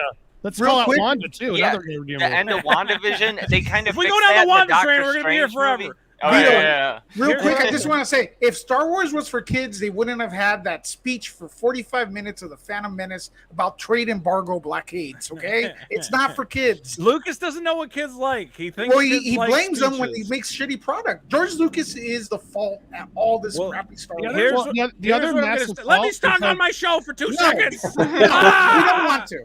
Well, but the other main problem is, Yeah. and then they also said so eloquently, Deborah Chow, I think, is solid, but she's not a good feature director. And I think she turned this into a television show out of the use of Mandalorian. And there were moments throughout this show. I think it was the episode where the ship's getting shot at, and then they'd have like these CW moments where everyone would just calm and have long dialogue about the feelings that they're having. It didn't feel cinematic anymore. A lot of these shows are starting to feel like we're stuck in the volume and we have to have moments of dialogue. And then there's going to be a big action scene that's not well choreographed or thought out. And then we'll do to this. And the show is starting to show its wear of like, well, I want to talk about all that and focus on good stories. If they had made a 2-hour Obi-Wan movie for Disney Plus, that was cinematic and well done, I think it would have been fire. We all would have been happier, but they're stretching everything through Marvel, through Disney, everything. That it's so frustrating to watch Disney. We just need a new show every week. We don't give a shit if it's good. It's here's what I want to say real quick is I know we've been going for an hour and 20 minutes. I don't want to keep anyone hostage. I think the show we are going to keep going because I'm having a lot of fun. But if anybody needs to dip out, I want you to know that this is your chance to exit gracefully. And if you don't do it right now, you're stuck here for another 3 hours while we talk about the entire rest of the series. Yo, and try to look at Vito with a couple super chats. Could be a good intermission. We're not even halfway through talking about this. I know. We're going to go through everyone's jumping ahead. I got a ton of comments for like the last couple episodes. So if you're thinking about a certain scene, I promise we're going to get to it because I think going through it bit by bit, we're hitting a lot of good points. But is everybody... I'm 100% going to bow out. That's a great idea. All right, John, Thanks, real Vito. quick, let me give you a plug before you leave, John. John, of course, you can find him over at John Delarose on YouTube, yes? Yes, that's my name. And don't forget to check out his new comic book, Overmind, now available on Kickstarter. It's been bought by Disney and will be turned into a really shitty TV show. And I'd be okay with that because I'd make money off of it. Exactly. So, yeah. John is a fantastic writer. Almost everything I've read by the him leading Hispanic voice in science fiction, the #1 best-selling and award-winning author, John Delarose. Thanks for joining us, John. Thanks so much, and thanks, Pete. Appreciate that. Thanks See you guys. for coming by. Does anybody else need to go, or are we getting back into this thing? Let's get back into it. Vito, real quick, Fernandez T, bro. Look. Fernandez who? Look at their chat. Oh, did we just get a chat because I'm not paying attention? We got two of them. Hold on. There's one for 5, and then there was one. Let's see here. Robin Helliker for 5 says, I hope they bring up the scene where Obi-Wan and Vader Crackmask are talking. One shot, Obi has no blue or red anymore. We are going to talk about that CGI. Absolutely. Thank you. Yeah, no, I thought we were going to bring it up earlier. I linked to a few articles about this. I got them. I'm going to save them for when we get to that final episode. 2 Tim for 5 says, after all this Disney Star Wars, how can anyone say the prequels are worse? I still think the prequels are. I think the prequels are worse. It's the worst Star Wars ever. Rise of Skywalker is clearly worse than any of it. And we had a beautiful super sticker from Fernandez T. And if I go on over to YouTube, I would be able to see. What is the sticker? Someone tell me. I can't see it because I don't have YouTube brought up. It is a avocado dancing and says, thanks for being you. Oh, well, thank you for the super sticker, Fernandez T, which I can't see. Sorry about that. We also, if anyone wants to donate on Cash App, in the description is my Cash App. I'm trying to use that more as well. And I will refresh that as the show goes. The prequels were better, though, because you get a sense that something big was going to happen. Now with the sequels, you're like, oh, my God.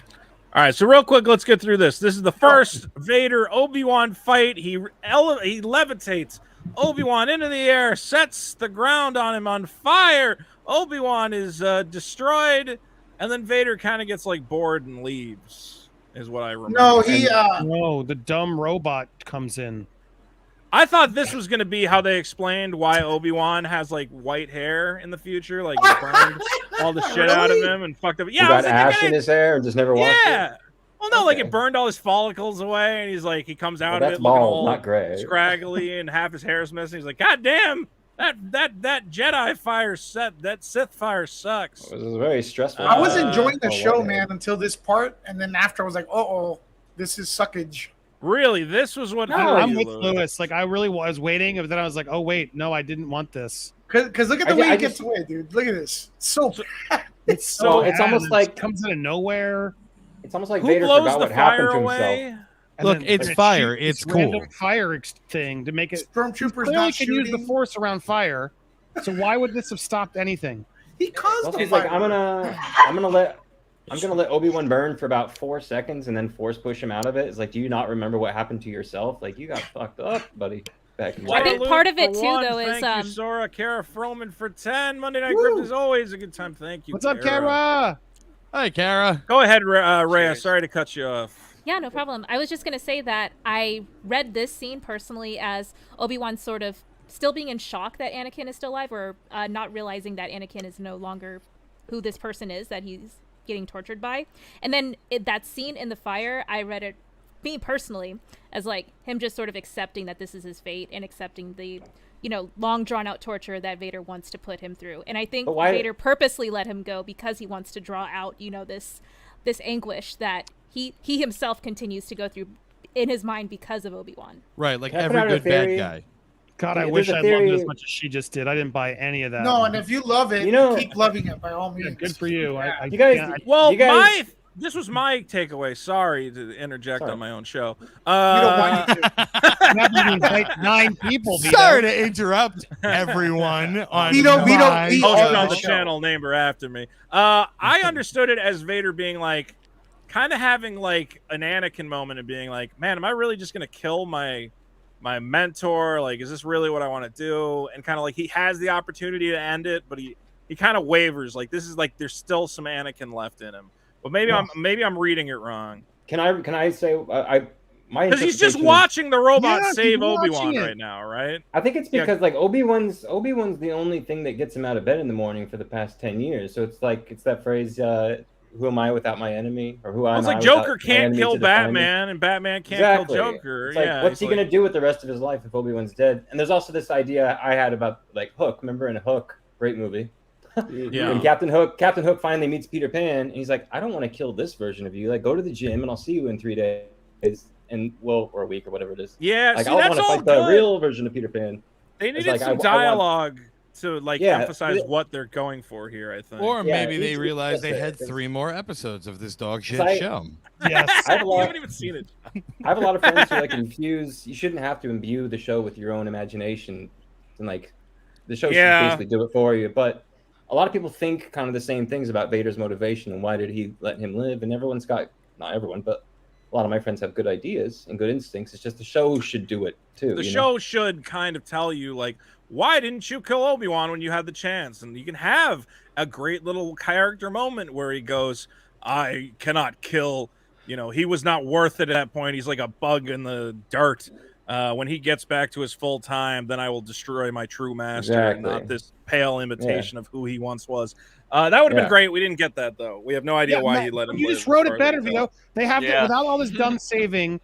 Vader crushes him. You are not even worth my time. You have, like if he had just spoke. My master is already. He should have said, "My master is already dead." Just left him there to die and walk away. Like you are pathetic. I would have been way more into it. That's good. It's like as if Anakin and Obi-Wan both died on the banks of Mustafar. I was just gonna add too that like I think part of Vader takes pleasure in knowing that he can best his master in any situation. But I do like y'all's theory about he wants to face his former master at his best. So that's why as he was, as he is. Well, that's why I wish he could have had that sort of line, because one problem I had with the show is that Vader doesn't really get a win.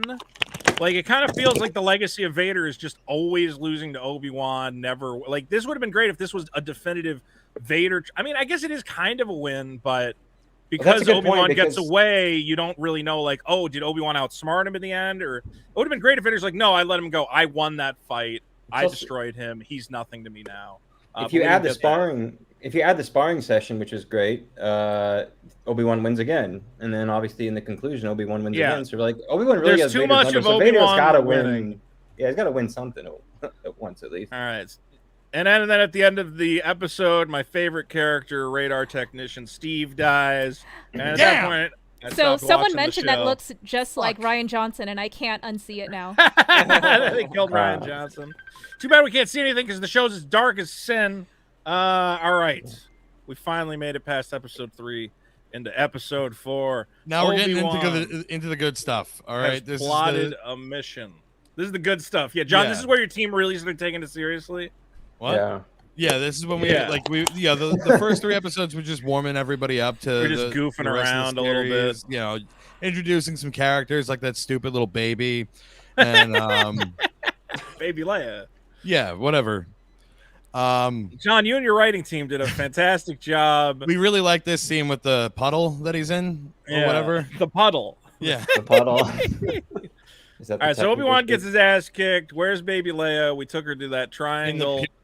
Same triangle. Sometimes the triangle can extend, I guess, to let spaceships in. Okay, I don't know. Or is that whatever? Why am it's I a butt obsessed plug. with There's too many triangles in Star Wars, I'm gonna say. So Reva comes in, and They're now a symbol of power. As was Triangle. the criticism, is how is this different from A New Hope? Leia is being interrogated by a person, Grand Moff Tarkin or Reva or whatever, and is eventually going to be kidnapped and has to be saved by Obi-Wan Kenobi and a scrappy group of rebels. I don't kind of like the same. I don't like how clean the baby is. She's The been baby walking, Leia? Yeah, she's been walking around the desert. Is that Ice Cube? Oh, the Empire makes... Are you kidding me? All the Empire guys are super, like, clean. They probably are like, you got to take 10 showers before you come in here. Oh, well. They don't get any dirty people in the Empire. They won't allow it.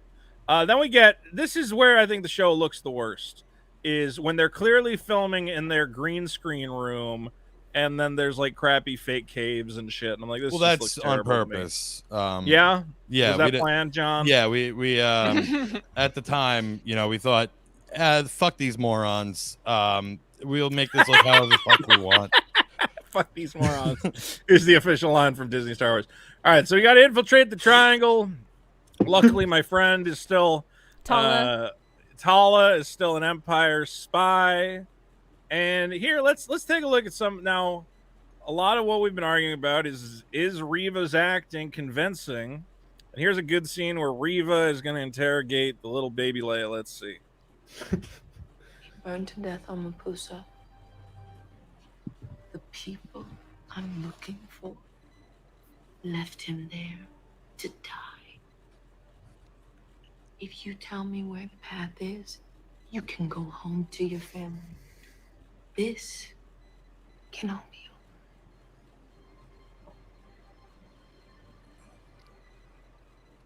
I don't know anything about a path.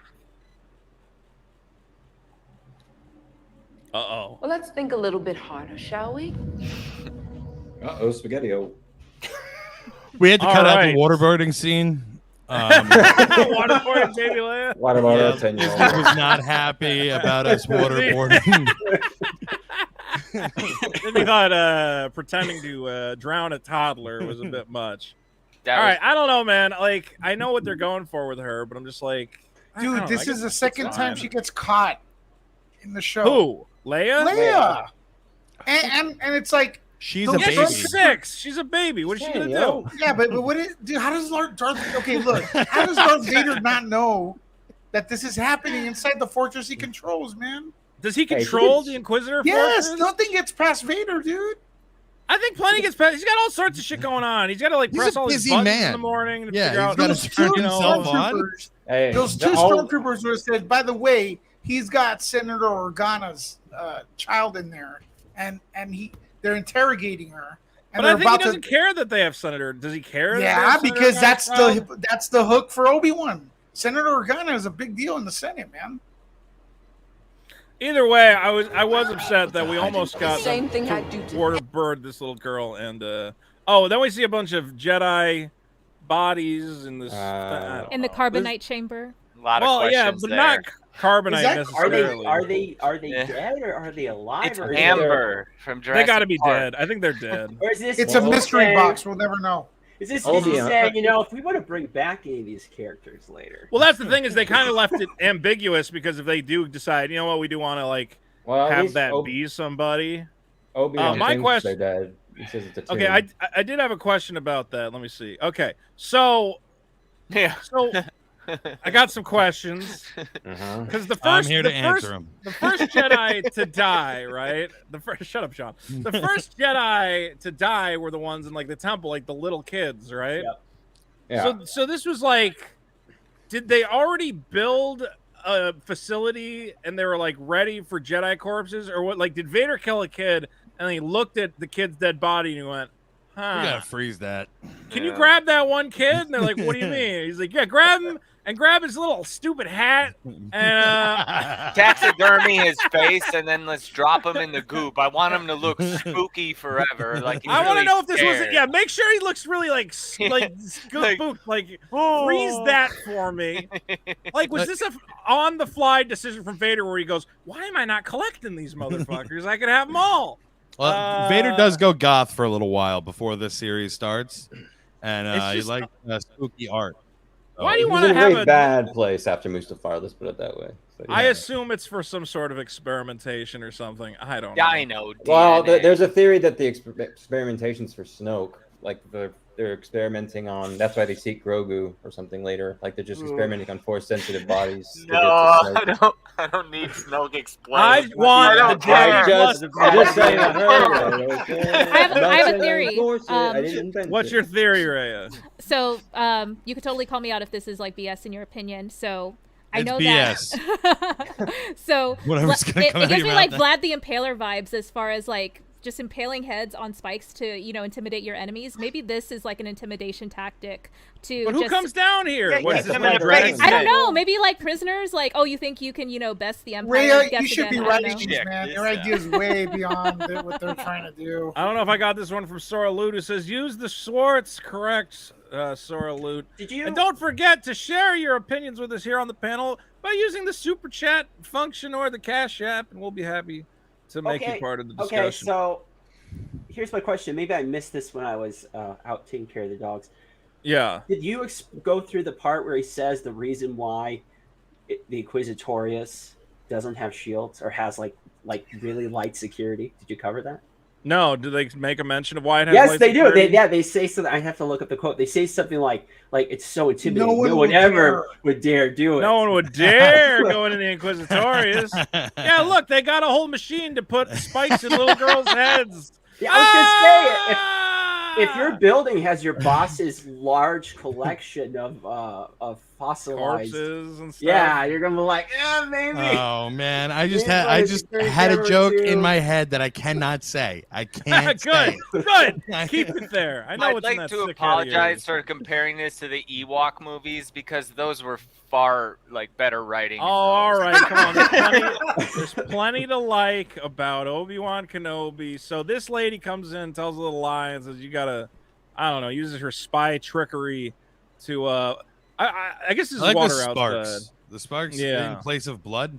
It's pretty cool. And then She hits a stormtrooper right there, like slaps them, and then they fall. bam, Obi-Wan killing some stormtroopers. But it is very A New Hope. He even does. This is the first time we see him. He's hiding behind a thing, and he uses the Force to make a noise off in the distance so the stormtroopers go and investigate it.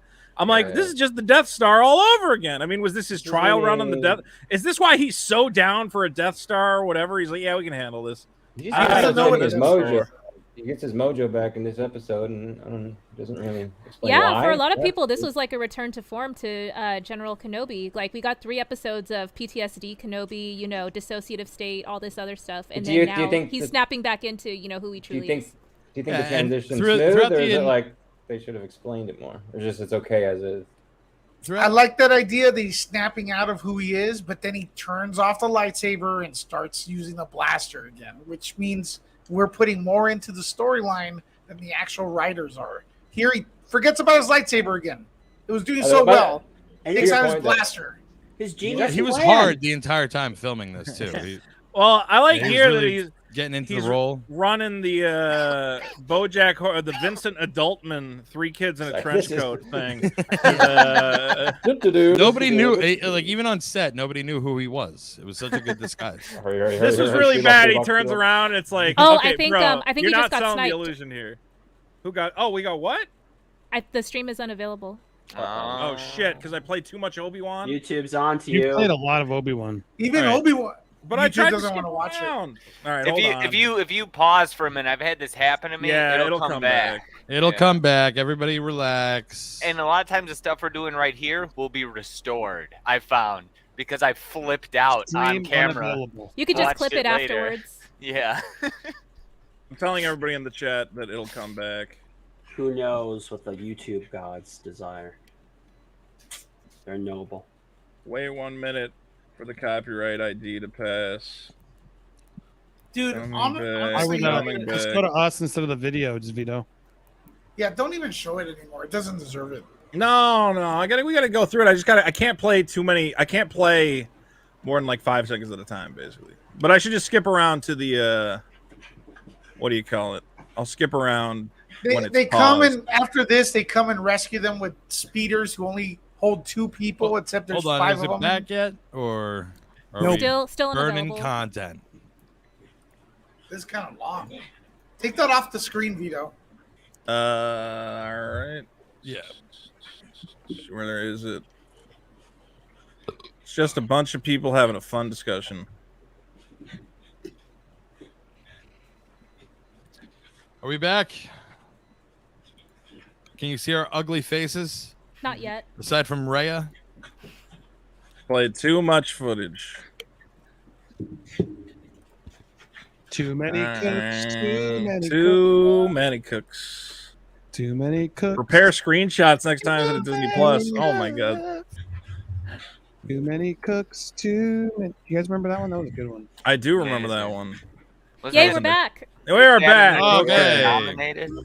Oh, there's it. Baby We are back. and then shut Replay down. is coming. Great entertainment. Honey, I think that's not true. Well, maybe too many cooks will spoil the broth. Everyone's got all right. Okay. Yeah, you're gonna get struck from that. That's copyrighted too. Whoever's playing that, we're gonna have another strike. All right, here's the deal.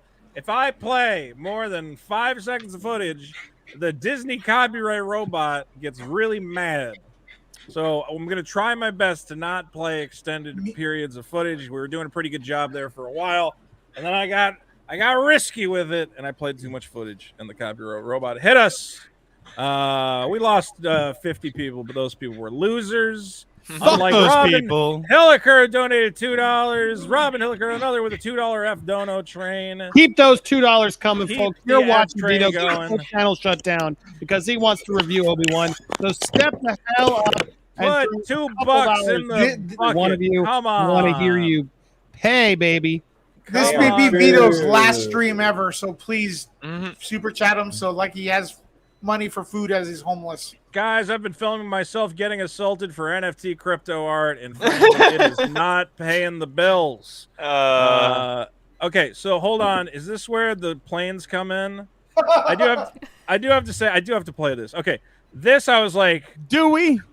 I have to play this part. Okay. How did these ships not crash into the wall? Tell me. Here they come. Here they come. That's not how the Force works. Da, da, da, da, da, da, da, da, smash right into the wall. There's no way they made a turn there. No way. They're like right up against the wall. Everything's so And sloppy then they in the backed show. up. They just backed out perfectly. They can't back out. They're magical space vehicles. They can do whatever the fuck they want. No, shut up. You don't know. What are those TIE fighters Yeah, for and anyways? it didn't the people bring up the point that how do they fit all these people in a fucking snow speeder that's has 2 seats in it, and they're flying from the sky? I think Red Letter Media. I'm not going to steal their observation, but it's just they just need you to not think at all or remember anything. This is also another example of stormtroopers are the most easily distracted troops in the world. Like if you put something shiny in the air, they'll be like, "Everybody, turn and look at it," and you're like, "Oh no, just shoot Obi-Wan." Be like, "I don't care about what else is going on. I'm just gonna do my job and kill this guy and whatever." But okay, it's a video game. You remember we completely overlooked the last episode where they just let Obi-Wan go with the worst lie possible when he accidentally name drops Leia. Remember that? Oh, we And he's skipped like- that whole scene. Oh, we got sniped again. And the stormtroopers Wait, did like, we? Oh, Yeah. He's like, "What the hell?" I think this scene specifically is really It's like just the it's like, images listen, from Leia, it. we don't. Oopsie. And they go. Yeah. like, Okay, "Yeah, well, you hold said on, it." because we just got stream sniped because I'm an idiot. All right, I guess I will not play any more footage, and I will only pause it. God damn. Dude, someone could be reporting it too. So I'm sure it's some haters. I think it's automatic. This shit it hits Yeah, it might just be this scene in particular. They have like queued into the copyright system. This everybody's making fun of it. If I watch a trailer twice, like I'll rewind a trailer just to watch it again, and then it'll hit me. Then it's all, you know. It's all right. Well, I have it paused now, so it'll just be stills. We're back. Just stills. Are we back? Pause now. Yeah, we're back. Okay. All right. So I can't play any footage. Pineapples. This is which is stupid. Are we back? Pause now. Yeah, we're back. Okay. Yeah. All right. I hear myself twice. Why don't I hear myself? Okay. All right. Yeah, we're back in it. Okay, we've moved on to episode 5. We're almost at the end of this. Episode 5. Now Reva has made Leia's little robot is now Lola. a spy. It's a spy robot. As Derek Kinney says, that sad little mouse droid. They did do a good job with Leia's little sad droid. that thing's cute. It is cute. They made it cute. Robin says F again. Robin keeps donating $2 every time we go down. I should just keep crashing my stream and collecting $2 So nice. from her every You'll time. be rich From Robin or him. I guess Robin could be a man. Okay. So now Obi-Wan has escaped, and we get this little scene throughout this episode of Obi-Wan fighting Hayden Christensen. Let's see if we can somehow go frame by frame. Show me Hayden. Oh, there he. Oh, damn it! You're There playing he with is. fire. I am playing with fire. I'm probably gonna get copyright struck for this.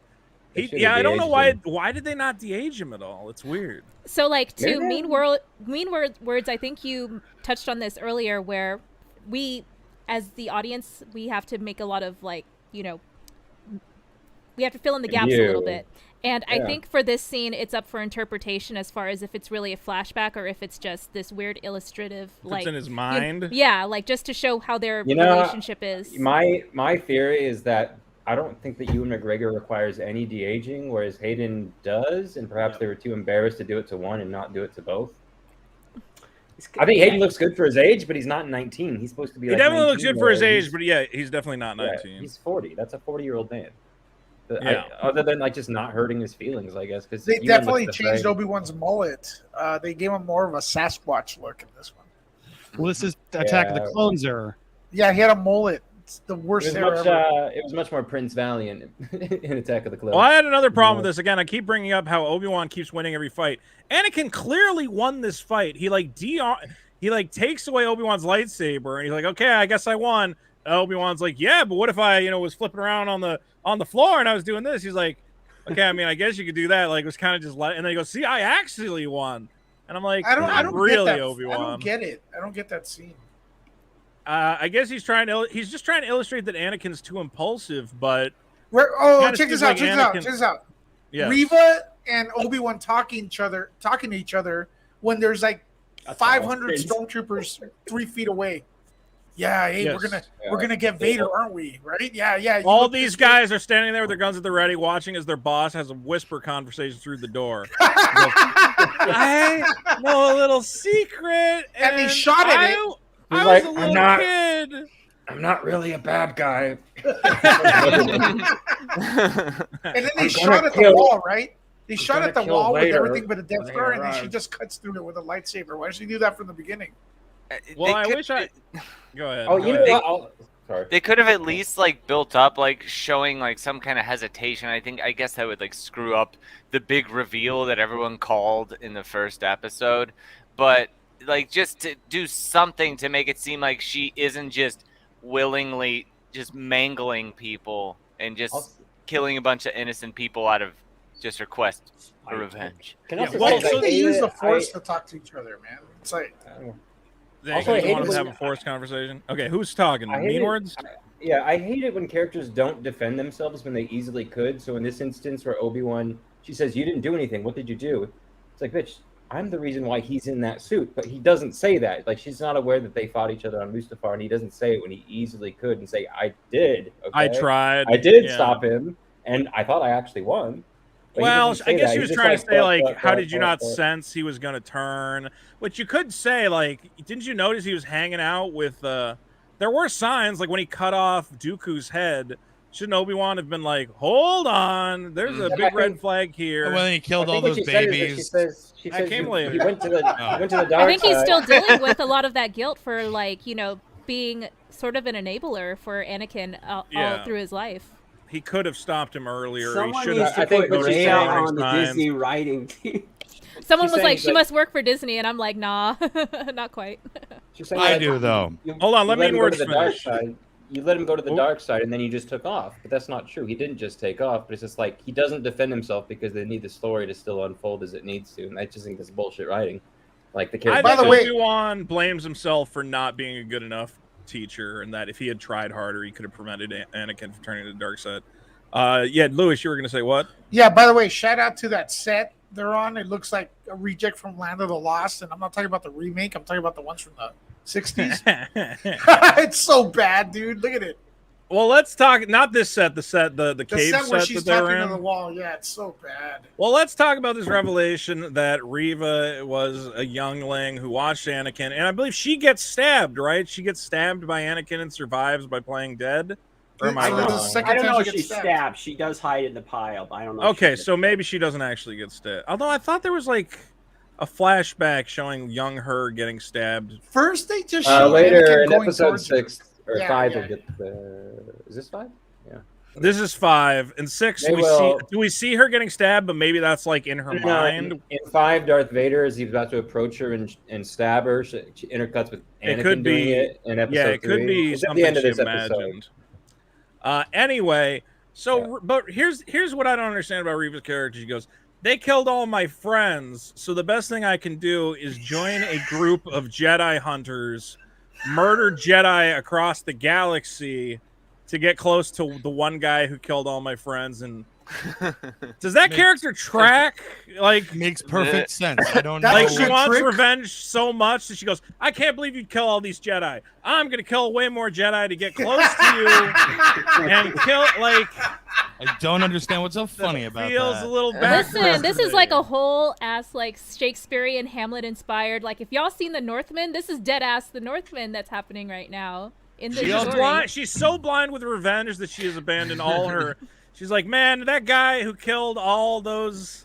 I mean, I always make World War II comparisons, but it's like if a Jewish guy, joined the Nazis, killed a whole bunch of Jews just so he could get close to Hitler. I don't know. I guess maybe that makes sense. I know someone like that. Who do you know like that? Get out of here! No, he's still here. I keep pressing the wrong button for John, but it keeps being funny. I don't think these regardless. ideas are bad, but it doesn't like. She didn't have a plan to take out Vader. If she's spending her entire life, so this has been 10 years, and this is all she thinks about. What's her plan? She doesn't have a plan to take Vader down when she actually gets the opportunity. Okay, you guys are forgetting one key part about this character, okay? What? She is a woman, okay? All right. And she's been written as a woman. So she's I don't understand unpredictable. what your fucking and people flighty. are complaining about. all this plotting and platting, and her big finale to her plan is, I'm just gonna take a big telegraphed baseball swing with the lightsaber while screaming. We're getting to that. Look, I do want to say though, it would be great if, again, I hate to write the show for them, if she goes, "Do you know how many people I've had to kill to get close to him? I've hated every moment of it. I'm not a killer, but I did what had to be done because if he isn't stopped, the galaxy will continue to suffer." Instead, it's just kind of like, yeah, I kill a bunch of people because I'm really mad at Vader. It would be cool if because there's two ways to read it. Either that she's so selfish and dead set on revenge that she doesn't care the people she kills, or if she's like, I know it's bad, but it's for the greater good, which I think would make her a more interesting and sympathetic character, especially if you're trying to make a TV show out of her. Well, the thing is that a lot of people still empathize and relate to Anakin, even though he had very narrow-minded, single, point of view, goals as well to take down Obi-Wan, in the same way that Reva has like single-minded goals to take down Vader. So the thing is, I see a lot of parallels between Reva and Anakin, to be totally honest. That you're absolutely right, but unfortunately, the original Star Wars story, Darth Vader and Anakin were two different people. That whole it's his father, thing is crowbarred in, because then what happens is you got a guy that blew up a planet, and then just redeeming himself and being the good guy. It doesn't click. Plus, you got brother and sister making out with tongue. So it's like, which was hot. Stop taking away the best part of Star Wars, Lewis. So it's weird because what makes Star Wars, a lot of what made Star Wars great, kind of like its downfall, like its toy sales, like ruins the storytelling. And then like I'm Your Father is just like it kind of ruins the story. Why did Obi-Wan even? Robin Hilliker has a question. Did Obi-Wan ever learn about the Tusken Massacre? I don't think Padme told him. I don't think he did ever learn about that. Wrote this show, Remember the Tusken Man. All right, so Obi-Wan and Reva have a little discussion. He goes, "Let's work together," and she goes, "No, I don't want to." And then Obi-Wan, despite the fact that Obi-Wan's plan is actually pretty good, like when he goes, "He'll be looking at only me." Like, this is your time to strike, which is when she does. Also, yeah. Oh, sorry. Go ahead. Well, when she does do it, it's. I mean, maybe I'm 2 seconds ahead, but it's kind of she just chooses to lunge at Vader. I mean, maybe we can talk about it when we get to that moment, but it's like she could have done that at any moment in her career. You know what I mean? Well, like the whole point was that Obi-Wan's plan was like, he's going to be looking at me. You can do whatever you want to him because he's so obsessed with me, which is a good fucking Not only plan. that, the execution is so weird because Obi-Wan is kneeling, handcuffed, and the next scene he's running into the cave. Did the stormtroopers just sit there and watch him run in, or what? How did he get him handcuffed? Like it's the entire scene is strange. There's a lot of simply running away. Yeah, it's like, dude. Okay, but not running around. This is a nitpick for me, and I know it's a nitpick, but Star Wars droids are capable of doing way too many things. Leia's droid is supposed to be like a little kid companion fun droid, but you can reprogram it, and it has a cutting laser to like whatever make the hangar doors not work. Why is the Empire not using this for everything? It's like a Swiss Army knife. Yeah, but how does it have all that stuff? Like R2-D2, it kind of makes sense that it has like a bunch of different gizmos and gears because it's like a whole thing. It's like this thing. It's like, yeah, not only can you contact it from across the galaxy inside your Empire ship, but then you can command it to fly through ventilation shafts and like don't disable forget, stuff. Remember, in Rogue Why don't One, they you only email use the those? files? They had to get the USB stick. Yeah, you can't email files in Rogue One. There's no way you can across the galaxy. Did she program it in ahead of time? Say, look, I don't know where you're going, but wherever you end up, fly into the ventilation duct when no one's paying attention and start randomly severing wires. Who's controlling the little droid robot? Well, the droids are also sentient, right? So they have their own will it's just as well. it's programmed for sabotage now. Why does a child's toy have a cutting laser inside it? Regardless, it doesn't make any sense. It's a little dangerous. Fun. Leia doesn't realize that her toy suddenly has evil red eyes. Yeah, well, okay, that I can excuse. That's a classic. When the robot turns evil in the movie, it turns its eyes red. That's for the audience. She doesn't know. She doesn't notice that her. She doesn't notice. Why is its eyes red? I gotta think it was like more of like a protective companion because her parents know that she likes to run out into the forest on her own and so give get it a herself gun. into trouble. Have it just float around with a big give her a gun companion strapped who to can the help her underside out. of it. I want that thing, but it's just got an entire blaster rifle turret underneath it. It didn't save her from when she was running through the forest. It didn't do shit. It looks like it's had Mickey Mouse ears right there. All right, so this is the big thing: is that Anakin always rushes in. If I play this, am I going to get clipped? Yes. Yeah, bro. If I play anything, oh my god. Okay, so Darth Vader runs in to stop this spaceship, and he stops it, and it's pretty cool. And you're like, wow, that was cool. And it turns out there's a second spaceship behind it that's like way faster. I'm gonna play exactly 2 seconds of it. Nice. Hold on. And he's like, fuck, I fucked up. All right, I guess I can't play it. Regardless, that other ship takes off wicked quick. It's kind of comical. Yeah. He goes, "Aw." Makes no sense. He's just like, yeah. I goofed. And is then that the real Reva one or is doesn't, it the try and fake stab him. Why doesn't she stab him when she's pulling the ship? Yeah, that's the other thing is that this whole sequence is so dumb. She's been planning for 10 years to kill Vader, and she decides the time at which she's pulling down a spaceship is my only chance. All right, you fucked it up. That's it. You fucked up. You spent 10 years doing this. And you couldn't. Why didn't you wait for him taking one of his baths, or when he's in the chamber, or he's on the shitter or something? Even Last Jedi got this right. And I don't give a lot of credit to that movie. At least if it was going to go with it, that's what you do. I gotta think that this is one of the few times that Vader doesn't have any, stormtroopers or, security intel or things around him. He's off, base, so maybe she saw this as the most opportune moment. Yeah, but you got to remember the stormtroopers are outside. So, and the last time we saw Reva, she had Obi-Wan on his knees, handcuffed. So what did she do? Let him go, let him run. Then Vader walked in. Then she went after Vader, and the stormtroopers have their fucking hand in their crotch. Like, what are they doing? She should have accepted Obi-Wan's idea and brought her in the room with him. I mean, it would have been like, why not wait for Obi-Wan to be fighting with him, and then you're like, hey, there's two of us. Oh my god! But I don't know. I understand she wanted to do it herself. It just kind of feels weird when a character's like, I've been secretly planning against Vader the whole time. Maybe this was the best moment because there's nobody else in the room, but I don't know. If she had done it, maybe it works. 15 seconds earlier, she probably would have gotten him.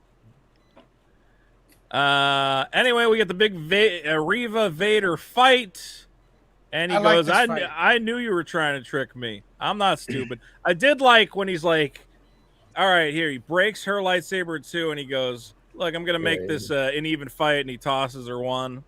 Thumbs up to that as well. Yeah, so there was some good stuff here. Fight. That was a dope fight. That reminds me of Pai Mei versus Beatrix Kiddo and Kill Bill. The only problem is that then Vader goes, time to play what's in the mystery box. It's your old boss. He's still alive. And he goes, I wasn't even dead, you dumb idiot. And then a guy who literally had gotten stabbed. Okay, here we go. That's the scene. That's the scene that you were talking about earlier. Does she? So she remembered seeing him do that, and then did he stab her? Walks up to him. She remembers him stabbing towards her. So I don't know if she's already been stabbed before. Regardless, I think it's just. Yeah. Well, it kind of matters because it's this show about everybody just gets stabbed in the stomach and doesn't die. And then this guy who got stabbed in the stomach and doesn't die goes, now that you've been stabbed in the stomach, you're done for. Let's turn around and leave. And then they leave her after she got stabbed. And you're like, of course Vito, she's still alive, you idiot. I forgot one part, Vito. What did I forget? The Darth Fester tells her, I stayed alive because of his anger and revenge. The hopes for revenge will keep a person alive. So he kind of like told her the way to stay alive. Want her to live then? I don't know, bro. He mentions he makes this statement about her coming from the gutter like twice during the show. Yeah, I'm gonna leave you where I found you, in the gutter. Yeah, part of me thinks like, they probably don't even think it's worth it to completely like eviscerate her at this point. Just leave her there. I just don't totally buy it. Huge liability. If they have a little museum in Vader's basement of all the little kids he killed, I don't understand why he lets Reva go. They're just like, he's fine. He's racist. He goes, I don't want any black Jedi in my museum. No, man. Go, Vader. He adds her to the museum. That's like a symbol of you betray me. That's what's going to happen to you. No one gets away. It doesn't make sense for him to just leave her on the planet. And to be clear, This is where I think the show has a big episode 6. They're like, we don't know what to do with Reva, and I think they really took you all the way to episode 5 to figure that out, bro. Well, no, I think that they had a pretty solid kind of idea of like, okay, she's a youngling who wants to kill Vader and has been doing everything she can to get close to her. And then in the last episode, there's a huge pivot, which makes no sense to me. Now she finds this. For some reason, Obi-Wan, for no reason, just starts dropping his shit everywhere. No, he gives it to Jamil, whatever the guy's name Why? To hold, because he wants to go up against Vader with no weapons. So he gives all the weapons. I thought he gets his saber back from that guy. Is that what happens? When they get back on the ship, yes. So he goes temporarily hold on to my lightsaber and then give it back to me 20 minutes later? Yeah, it's like Luke was asked not to go to the into the cave with weapons, and he did anyways. It's a Jedi thing. But here's what I would do though. I would, after this entire incident, send out to kill Bail Organa. Because Bail Organa is a liability to the future of the galaxy. He's a big mouth. But he's a powerful senator. He has friends. It doesn't matter, dude. He sent a transmission that says twins, Vader's kids, Tatooine. I don't think it says Vader's kids. He said that. It didn't say Vader's kids in the thing, though, did it? Yeah, he did. It said the kids. The twins must be protected from him. From him, I don't know. He doesn't know. Well, that's the thing. They don't communicate. Does Reva know that Luke? I hope so. Is Vader's kid? Yeah, I think it's in the message, but the leap is there's really no reason why she should know that it should be on Owen's property. Like she should not necessarily know to go to Owen's residence. Though. It's because Bail Organa opened his mouth. Hold on, I'm trying to not trigger the thing. Okay, it said Owen W. So there you go. We know exactly what it means now.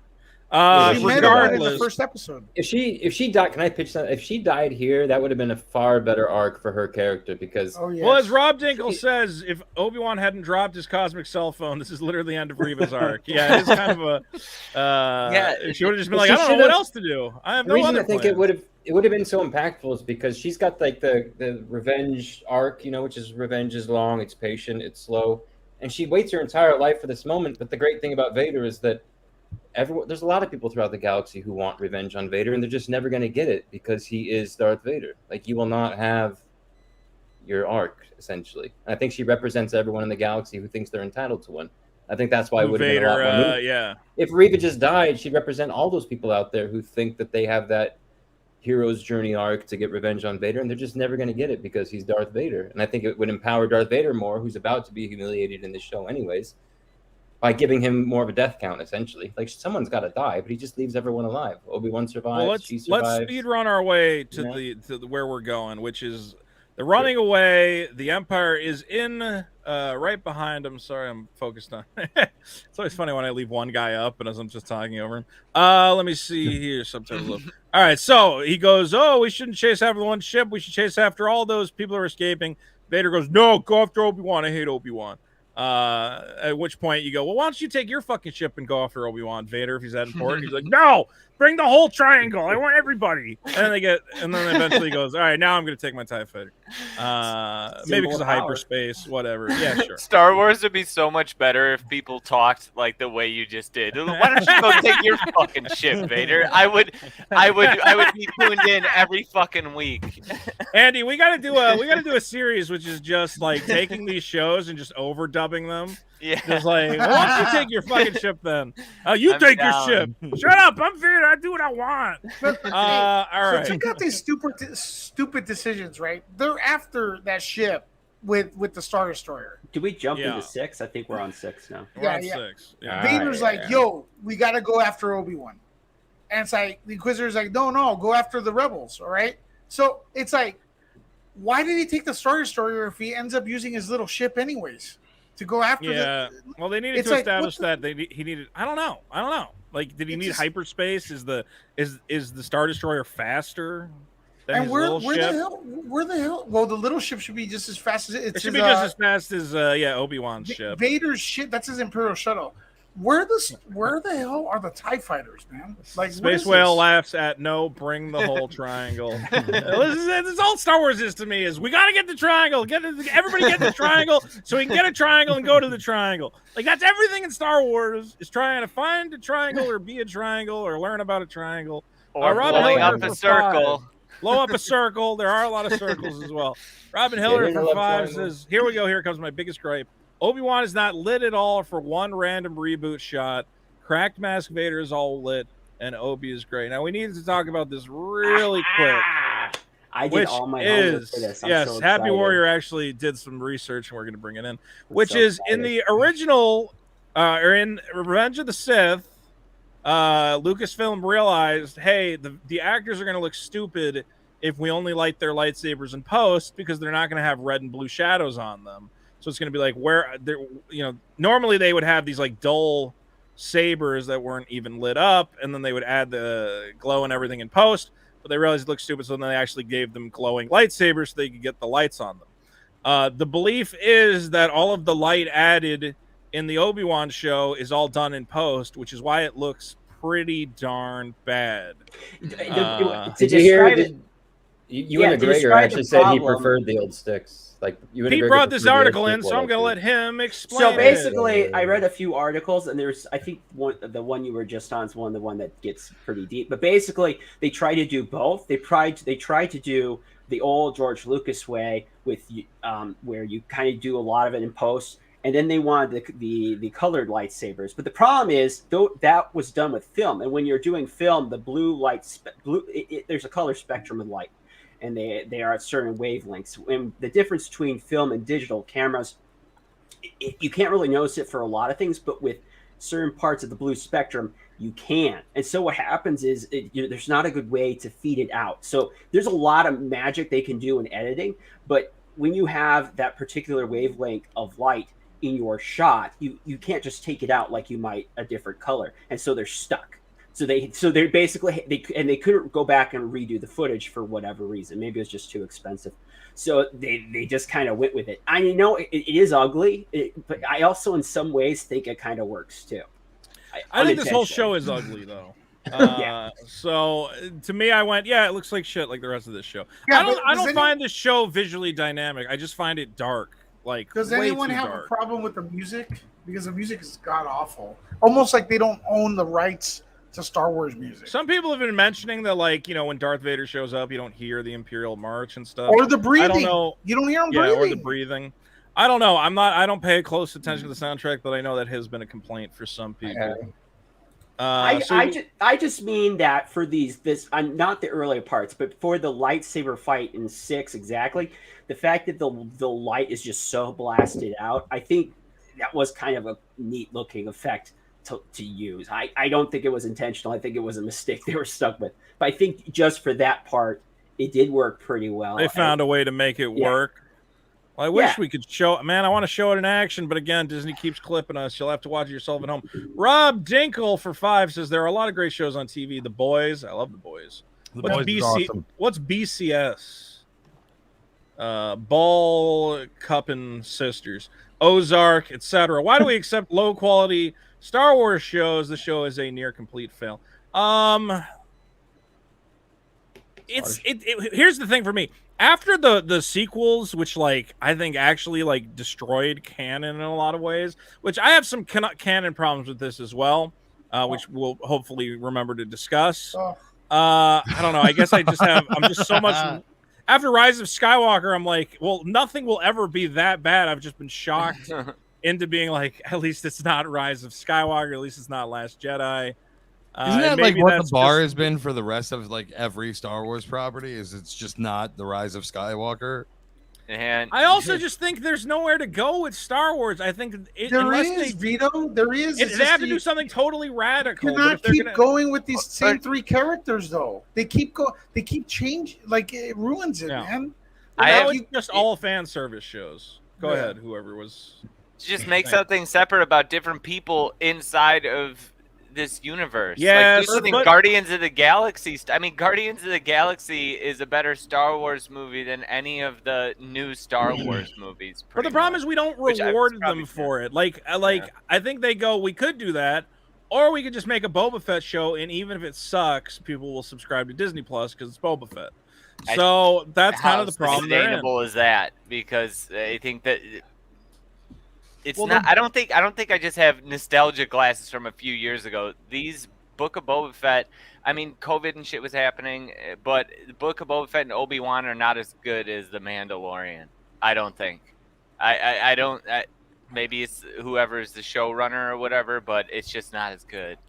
And I was kind of disappointed by the dialogue in this fight. I think this is the climactic fight between Vader and Obi-Wan, and now is the time to really give us some, Shakespearean, heavy, epic dialogue. And Vader goes, "Have you come here to kill me?" And I'm immediately taken out of it because I'm like, you came here in your triangle. Obi-Wan was running away. That line doesn't make sense. Dude, what he should have said this. It's kind of maybe cheesy, guys, but he should have said, "No, I'm here to save my friend." Boom. There's then something. Something like that. That's cool. That's what there's Jedi, a million different things he could say. Obi-Wan said, I mean, in the 3rd film, Return of the Jedi, right? Luke is telling Vader, "I feel the good in you." He's like, "Obi-Wan once felt like you." It's not true, right? We don't get any of that in this fight. You know what I mean? And the dialogue's awful. Darth Vader's not breathing. and when he is, all right, it's very Lewis, low. I know he's not breathing. You have brought the Bro, that's your okay. biggest Listen, problem with the show. Darth Vader's mechanical breathing is one of his iconic features. So they should add it. Maybe he developed that later in life. When he was okay. Maybe he Revenge of the developed it Sith had after here, where he got his thing blown up. No, I was it was going to ask breathing- if it was breathing present Sith. in the prequels. Yes, it was. It was. It was one. Maybe and that it was him loud. getting used to it, and then he got used to it for a little period of time, and then he went back to it. Vito, do you work for Disney or something? Yes, and Okay, good. me I and knew John it. both I work knew it, for Vito. Disney. I mean, ultimately, this climactic fight, he buries him under some boulders, and then, of course, does the thing where he walks away instead of making sure he's dead, which is like, stop doing that! You can't do that 10 times in the same show! At some point, have somebody try to actually kill somebody. And then Obi-Wan goes, I am all the Jedi. Someday. He goes old Goku in this scene. Old Goku. He goes, I've seen the future. And he goes, someday Palpatine's granddaughter is going to take your name. And Vader's like, what the fuck does that mean? He goes, I don't know. And then Beware the Reylos. His mask. Yeah, beware the Reylos. And we do get some weird lighting. It kind of works, but it only works, again, because it's so fucking dark that you can't see anything anyway. I hate the lighting in this show. I don't know what happened to Star Wars that everything's got to take place at night. This is Tatooine. This has got 2 suns. There's not even like a little bit. I don't think they're on Tatooine. Dave, this is Tatooine. that is Leia. Tatooine. You're right. Sorry. Yes. I wasn't caught up with. Wasn't so it for me Reva that lighting effect really got prominent on Mandalorian when Ahsoka showed up and they had all the light, remember, in her entrance, and so that was clearly like the new way to light lightsabers even more so is go pitch black and just have the light. I love the way he took the Death Star there, only to like Obi-Wan just leaves like nothing, and then Reva gets to Tatooine before Obi-Wan. Okay, well, that's the other thing is that we have an A plot and a B plot in this final episode. The A plot is the only thing you care about, which is the climactic battle between Obi-Wan and Darth Vader. The Which B keeps plot, cutting in and out to Reva doing nonsense. yes, It ruined so it. not only does we cut between the A and B plot but for the first half of the episode, but then the second half of the episode is a crazy lady chasing a child through the desert. And then ultimately, Obi-Wan having no impact on her actions whatsoever. So she's going to go, I'm going to kill Luke. And then Obi-Wan shows up and she goes, I already made the decision not to do it. And Obi-Wan's like, well, I don't even know why the fuck I'm here then. Why did Could I add come? one more thing, bro? Yeah. Could I? Oh, shit. I even fucking. Damn, I think I just lost my mind. I forgot. But listen. Yeah. Does Luke remember the time a crazy lady chased him with a lightsaber through the desert? How did his parents explain that? Did they feed him blue milk until he forgot about it? It's I a just wanna say- concussion. Yeah, go ahead, Rhea. I just want to say I appreciate the little bit of this whole show is fan service, but Yeah. the fan service towards Owen and Beru, just defending their son effectively, Yeah. and defending their home, not being That was willing cool. to run away. I loved it, even though to y'all's point, it does break the tension between the actual fight between Vader and Obi-Wan, Yes. which we all mostly care about. So it does break that tension, but I do appreciate that those scenes are there. This episode was edited terribly. Sorry, Vito.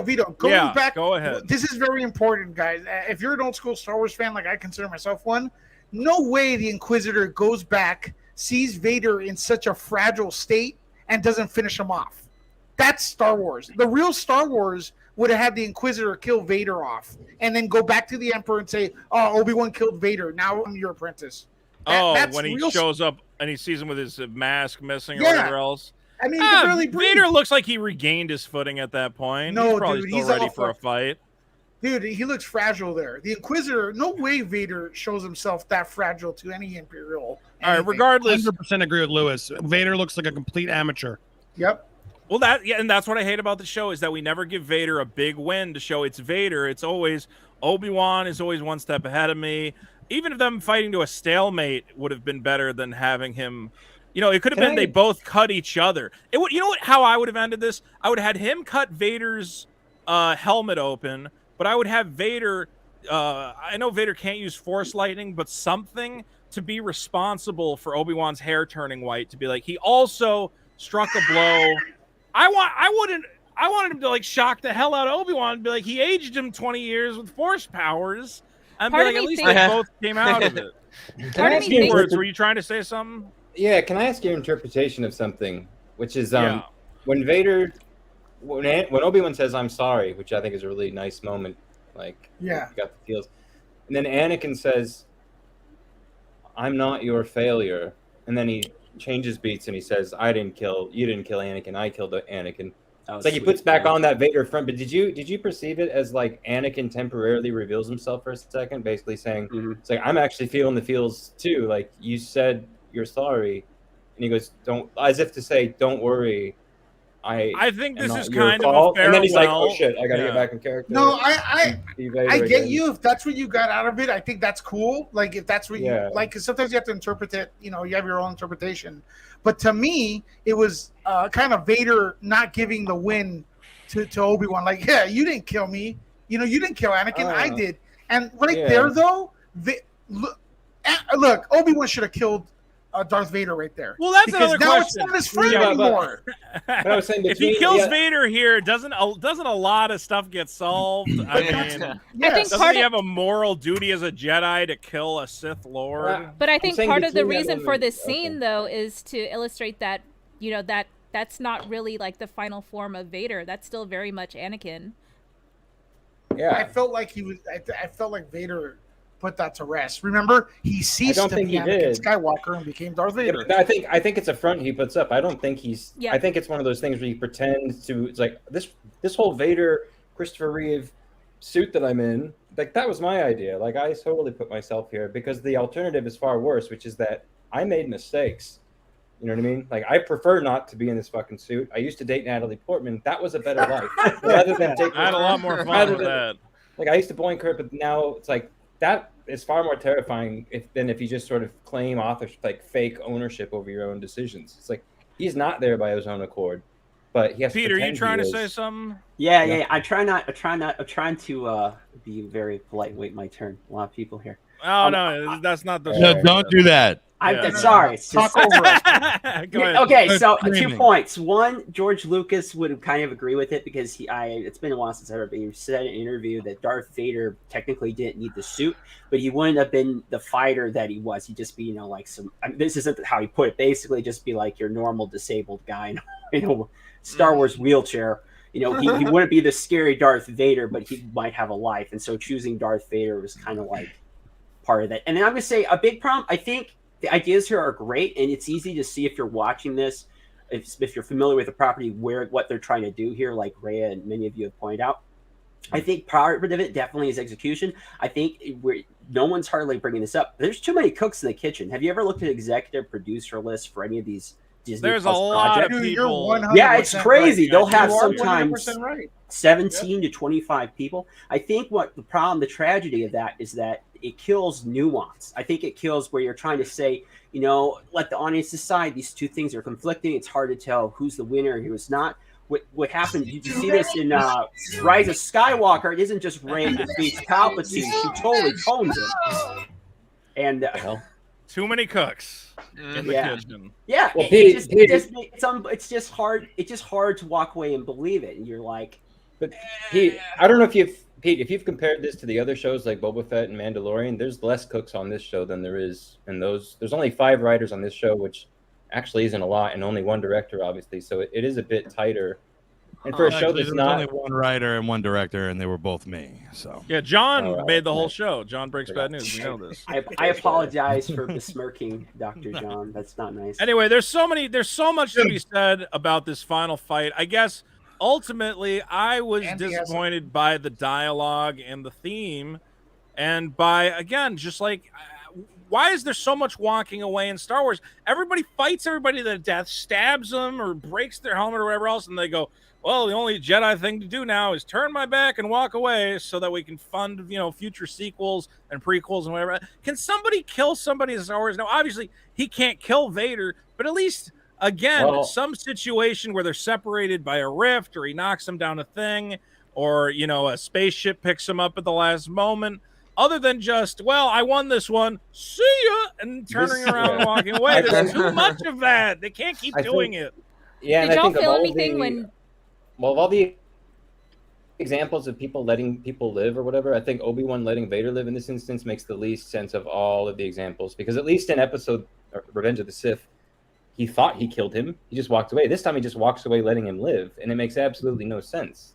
You know what I mean? Like, now he knows that he's like the Emperor's right-hand man. Sorry, and he's now going to murder how many people are now on Obi-Wan's conscience? All the people that Vader's going to kill from here on out. Exactly. Rhea, what were you going to say? Rhea was trying to say. Rhea had something. Yeah, I was just going to ask y'all, what were your thoughts on, Obi-Wan's apology while he was still under the impression that he was fighting Anakin and not necessarily Vader? I really did. I did too. It hit me. Nearly tears. Yeah, the feels, man.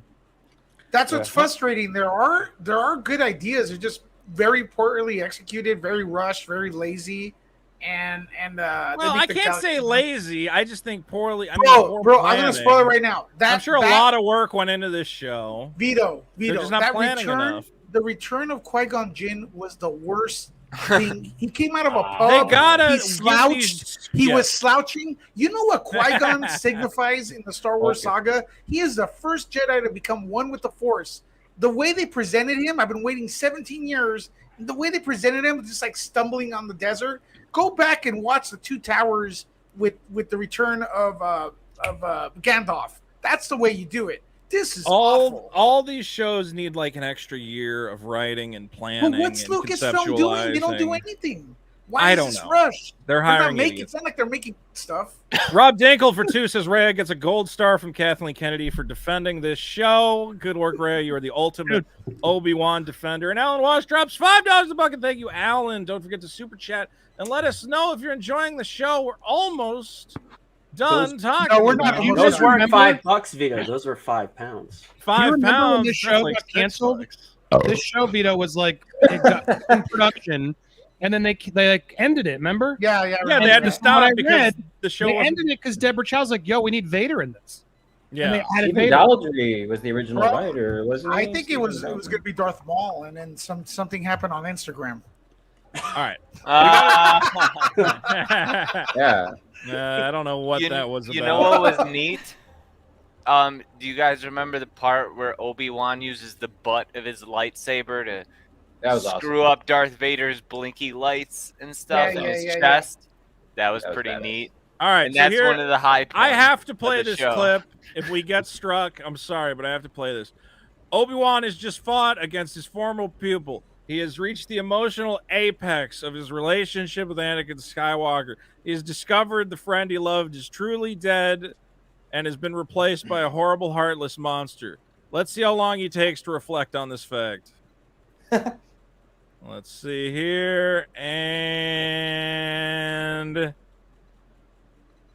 now he's on Tatooine. Okay, so that's it.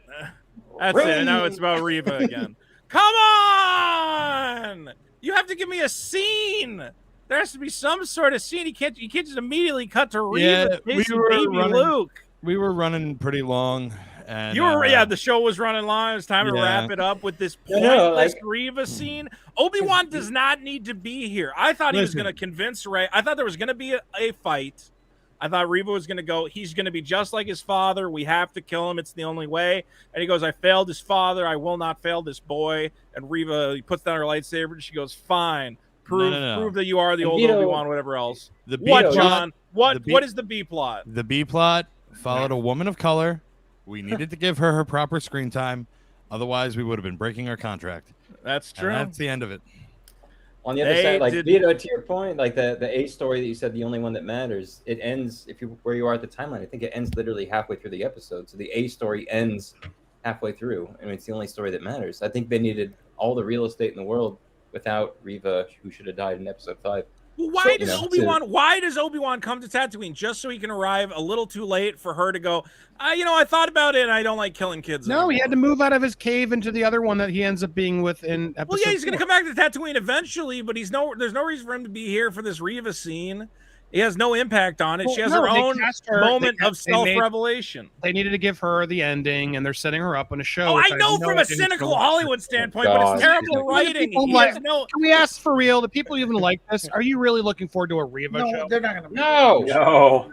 Really? No, thanks. Raya, why? They're gonna make a show. Yeah, Raya wants it. Raya, tell us. Yeah, like I said, there's a lot of parallels between Anakin and Reva, and I want to see her, find a path that's outside of, either following the Empire, and she's no longer like on the path of being a Jedi, obviously, because she was a lapsed youngling. So where is she gonna go from here? I would like to see those adventures personally. Oh my God, give us a better character. See, I mean, such a dumb character. I think that she could have been a good character, but am I even on the screen anymore? Is there anything showing up? Oh, there we go. This show is so dark, I can't see anything. I have no idea if we're even watching anything. They told Luke we're doing an exercise in case we get jumped by Tusken Raiders. Reva should have been killed by Tusken Raiders right there at the end, since they mostly come out at night. Obi-Wan shows up and notices the Tusken Raiders took Reva away. That would have been hilarious. I'll say this about Reva. I think that this feels like a situation where the show was written with giving her a TV show in mind, rather than organically writing a TV show. And when the fans go, "Hey, we really like that Reva character," you go, "Oh, well, you know what? Maybe we could do a show with her." The problem is when you plan a spinoff before you even know if anybody likes the character, if the character is intriguing, you kind of sacrifice the writing a little bit. I do have to say, David March with 20 Canadian dollars says the show with two of my favorite people on here. Of course, he means John Breaks, Bad News, and the Happy Warrior Pete. His two favorite people are here. We need to insult another blackjack machine again soon. When we were in Vegas, me and David played at one of the video poker machines that lets you play against it's a robot dealing you cards, but it's like a Japanese CG woman, and we said terrible, horrible things to her that you would never say to a real blackjack dealer. So that was a lot of fun. I enjoyed that. That was a good answer. You whore! Give us better cards, you fucking... we would never talk like this normally. So Luke, the first time he ever hears of a lightsaber in the Force is 8 years after this, when Tatooine's on the outskirts of the galaxy. Everyone knows what a Jedi is on Tatooine. Everyone's seen a lightsaber on Tatooine, and what's going on? Wait, has everyone on Tatooine seen a lightsaber? Yeah, she ignited a lightsaber when Luke wasn't there for it. They were harassing the people on the base on Mos Espa, whatever. Was Luke conscious when Reva was threatening him with a lightsaber? Or no? No, but remember when Uncle Owen went to the town, whatever That's a good town. Thumbnail, Vito. You should grab that. And then That's all the Inquisitors were harassing everyone with the lightsabers and everything. People know what Jedis are. They know what lightsabers are. There's no way you could forget that 8 years later. Here's my ultimate. Now, a lot of people have talked about, does this show break canon? Yep. And here's the one thing about the show that feels like it kind of breaks canon for me, is that Obi-Wan goes back, visits Leia. Good screen grab. It's like, hey, I'm a guy. I go on fun adventures. I love visiting the whatever family, the Organa family. We're great family friends. And then he dies in A New Hope, and Leia is cracking jokes with Han Solo. It's not like it's like Luke, who met Obi-Wan a day before, is like, oh my God, I can't believe Obi-Wan's dead. Oh my God. You know what, Leia, who knew him way longer and had a way more intimate relationship, is like, oh, whatever, let's just go to the base. This Han Solo guy sucks. It's just goofing around and having fun. That does not work. It does not make sense to me. That's all a good point, but can I point out one thing? I thought it was interesting when Kylo Ren, turns out his name is Ben. I was like, oh, that's very cool, but I thought it was very weird because Leia never had the connection with Ben Kenobi, whereas Luke did. But now this actually does put that into context as to why Leia would... Her connection was he dies in front of her and she goes, whatever, which seat do I get on the spaceship? I'm the co-pilot. Does not react at all. Also... She can name her kid after Ben Kenobi now. Whatever. Anything connecting to the sequels is like an accident of happening. The sequels don't even count. Here's my other question. Is Ben Kenobi a misogynist? Because the whole time... he's been going, I got to train this Luke kid. 100%. I'm going to give him a lightsaber, and I'm going to train him the way of the Force. He knew Leia. Leia is also Anakin's kid. Why at no point did he say, and I got to get her a lightsaber and train her? Was he just like, girls don't get a lightsaber? I'm all about this Luke kid. He knew both of them. So why was he so focused on training Luke? And at no point did he say, I wonder if Leia has powers. Maybe I'll train not going to like of this them. answer, Vito. That's the answer, John. The answer is that Obi-Wan Kenobi is a pedophile, but he's a gay pedophile. All right, that's not big bad news here on the show. I'm just fucking with you, John. We're clearly going to get a young Leia spinoff as well. Oh my god. No, can't wait there's for not that. enough there. How has They this couldn't stream do not that. been banned Can't wait for 5 that. The times? waterboarding scene's coming whatever. back. Here's the Must deal. be the reason why she looks 6 rather than 10. Because Leia's destiny was to lead the rebellion. She was already a big part in freeing the He galaxy. doesn't know that. He doesn't know what her destiny He does is. because, well, yeah, because she's an Organa. But this is he according to. I'm talking about the real Star Wars, the one they made in the 70s. He should be going, you're Anakin's kid. Someday I'm going to train you how to fight with a laser sword and use your mind to do cool stuff. She doesn't need to, though. She's going to be in the Senate. Doesn't need to. He knows the Jedi are the most important thing. He was all dead set on training Luke. He's like, this is what you need. He literally goes, your father would have wanted you to have this lightsaber. Leia, he's like, here's your mom's gun belt. I don't know. I just had it lying around and have nothing else to do with it. I guess you can have it. Have a holster with no gun around here. Is what she says. I think they just assumed Vader was going to be more attached to the son and train him as a Sith to turn him. I mean, I think it's weird.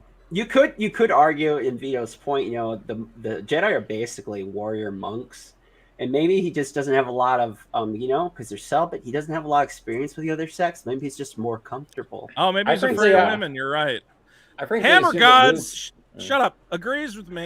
Says, thank you, Vito. What? It's my show. I get to do that whenever I want. Thank you, Vito. Anytime a comment praises me and my expert story breakdown, we have to highlight it. If both of the children are the chosen one, why does only one get protection from a Jedi Master? It's true. Why are there no Jedi protecting Leia? Why are they? She's clearly not well protected. If fucking Sting from the Red Hot Chili Peppers could just show up and take her whenever he wants. Please, you idiot. You dumbass. Here's the bottom line. That's next season. Here's the bottom line. Obi-Wan never met. Sting comes in season 2. Wait, what was Sting in? He's in Police. Yeah, it's the same. Red Hot Chili Peppers, Police, same band. Regardless. Here's the bottom line. Obi-Wan never knew Leia. That's bullcrap. In Empire Strikes Back, he says that boy is our only hope, and then Yoda's the one that says no. I think it's because Luke got the lion's share. Yeah, Luke got the lion's share of the midi-chlorians. That's why. If these Disney Star Wars continue, I suggest that whoever's going to make them at least watch the movies. I mean, they're getting paid pretty well. Oh, we're not going to do that. But other than that, paid enough for that. I'm not watching that shit. I kind of hope they have a Reva one because it's going to be laughable. Okay, so what do we think about? I forgot about this. What do we think about Luke Skywalker? This is so bad. Later on goes, what about, there's a guy, Obi-Wan Kenobi, you ever heard of an Obi-Wan Kenobi? Golan goes, never fucking heard of him. What are you talking about it? And at no point does Luke Skywalker's go, like, wasn't that weird guy who showed up and gave me a spaceship when I was a kid? And it's a core memory because you never get toys on this shit desert planet. He goes, no, shut up. You never met a guy. Nobody ever gave you a toy. He still plays with that toy, too. This is what I hate about all this stuff is it's always like, what can we find in the background? And instead of just being a cool background prop of like, yeah, Luke had a little toy. It's like, did you know Obi-Wan gave him the toy? And it was a special gift. It's like, oh, fucking shut up. Can't it just anything in the background of a frame just be there for no reason? Does it all have to have a magic little story about, did you know Han Solo got his magic pants from his granddad? And like, no, I don't care. The dice. Too much. The dice. Where'd he get his dice? Where'd he get his blaster? Who had the Millennium Falcon? I don't care. Well, that That's space not camel in the storytelling. background's related to Jabba. This is, yeah. Oh, did you know that Obi-Wan's camel was descended from the same camel that C-3PO had sex with? BBY 998. Okay, great. Fucking, I stopped connecting everything to everything. Just there can just be stuff in Star Wars. It doesn't have to all connect in this intricate web. They learn nothing. Bullshit. They learn nothing. They just keep doing it, and it's Because grown worthy everybody every loves single that time. shit. We Everybody, need to spin off about that. Oh, wait, hold on. everybody I thought loves you were doing a the bit. Easter egg. No, everybody loves the Easter egg bullshit. They love it when No! it's done in the Marvel universe. They love it when it's done in any franchise. It's like, oh wow, look, it's over there. The thing that was supposed to be in the other one. They love it. They're never gonna stop doing it because people fucking spend hours and hours and hours making fucking YouTube videos about it. I almost threw up in the movie theater. I saw Rogue One when Buttface and What's-His-Face encountered the main character of that fucking movie. And I was just like, fuck you. It's like that's not good. It's not good. I was not happy about that. Does this not break canon a little bit that Luke met Obi-Wan? This is what happened. Vito. He woke up after he got attacked by the Tusken Raiders in A New Hope, and he goes, Obi-Wan? Like, he mentioned them, and that's what they're basing the entire thing of. He says, Ben Kenobi, am I glad to see you? Like, he's met Ben Kenobi before. There's crazy Uncle Ben. I don't think he's ever met Ben in the real movies. No. I think he has. I think he thinks of it as an urban legend that everyone talks about. No one sees him because he's a hermit. Like that's you're that crazy Uncle Ben. When he comes, after the Tuskens attack him, when he comes to, he says, Ben Kenobi, am I glad? Yeah, to see because you? he's in the Dune Sea. The Dune Sea is where Obi-Wan Kenobi also, lives. No one's seen him before, though. No. Prior to that, when he's talking to C-3PO and R2-D2, he's saying, Ben Kenobi. I wonder if he meant old Ben. Yeah, old Ben. Because he's like an urban legend on Tatooine. No one goes to the Dune Sea because the Tusken Raiders will take you out. Pete, you got something to say? I say rewatch it again. When Obi-Wan leaves the cave and he moves into his house that we see in A New Hope, does he have to purchase that from someone? Like, is there a realtor on Tatooine? Yeah, no, cave real estate costs good money on Tatooine. That's all. He bought one of the best caves. He definitely has a registered address. Jimmy Smits knew where to Schmitz find knew which cave on Tatooine. I don't know, man. I was like, because at first I was like, this show's trying to be a little bit smart when Uncle Owen and Aunt Beru are like, hey, there's going to be a Tusken Raider attack. Luke hunker down in this bunker. I'm like, oh, that's a good explanation of why Luke's never seen a lightsaber. And then he gets chased through the fucking desert with a lightsaber. I'm like, okay, well, that's a little confusing.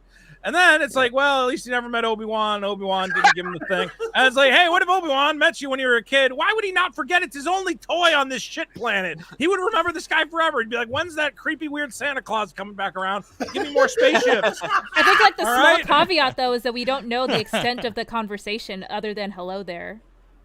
Hi, here's a thing. Bye. Nice meeting you. Like, no, I imagine there was a slight something. Okay, Luke got a serious concussion falling down that half a mountain or whatever happened to him, and that's why his memory is all foggy. He doesn't remember that weekend at all. David Marsh for 5. Lewis, this is for you. Lewis, this is not the time or place to make sense. This is Disney, Star Wars. Logic and reason are checked at the door. What do you think about that, Lewis? Well, what I think about that is then I'm not going to mention why the hell is Luke redheaded all of a sudden. But okay. Yeah, I don't know if this guy's nothing like Luke. All right, we're almost finally done with this godforsaken series. Oh, this is oh my God! Qui-Gon's back! Oh, it's Qui-Gon!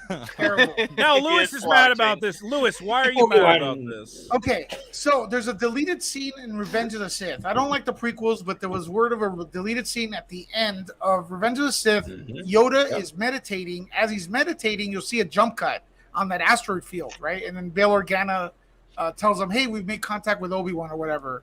So there's a deleted scene there where Qui-Gon actually appears to Yoda and says, I've become one with the Force. I've let go of everything, basically obtaining the power that the Sith were after, which was immortality, right? So this is a very important thing Qui-Gon did. And it's something that I've been looking forward to seeing Qui-Gon's return. And instead, it looks like, yo, bro, I just got out of a pub. Let's go, into the. It's so bad. He's slouching. The entrance is so.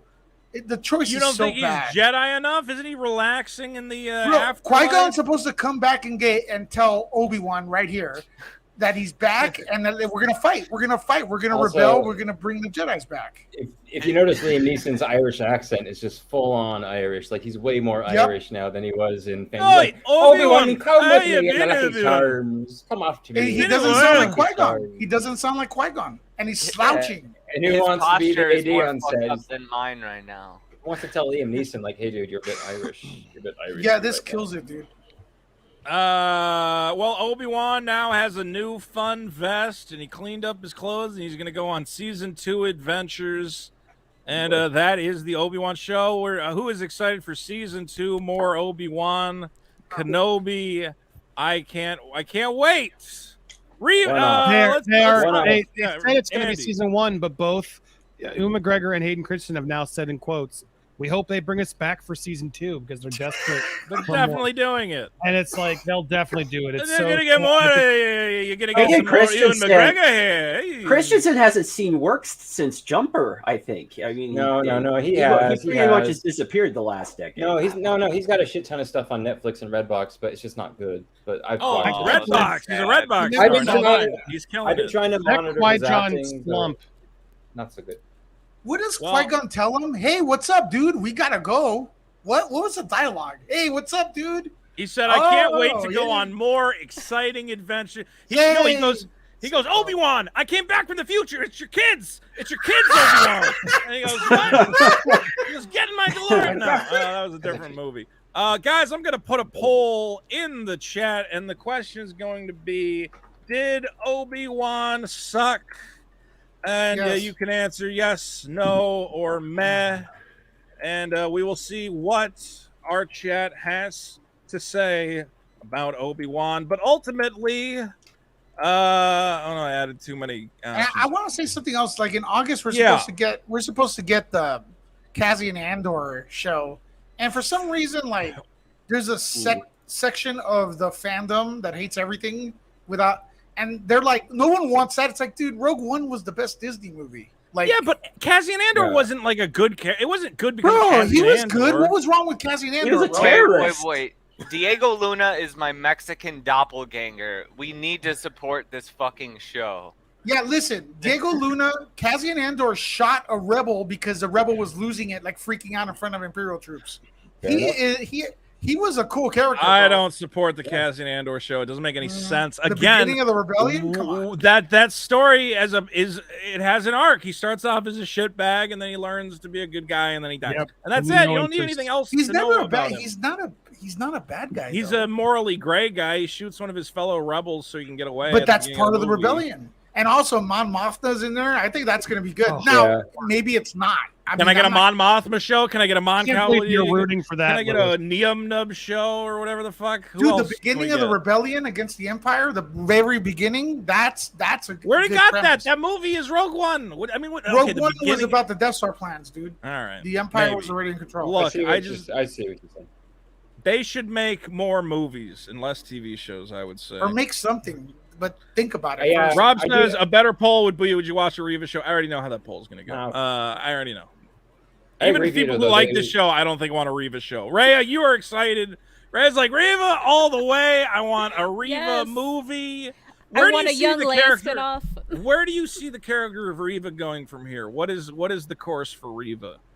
So my hunch is that because Samuel L. Jackson has alluded to wanting to do more Mace Windu work, we're gonna see Mace Windu not be dead and come back in some capacity, and I want him and Reva to meet, and I want them to train together and reinvigorate the Jedi. What's funny is now that you say it, I'm like, that's probably what they'll do. That's I want probably that exactly so much. what Yes. they'll do. Now I hear it. Nobody dies. That's a good theory. Yeah, nobody does die. I don't know who's still dead in Star. The only person who dies is Qui-Gon.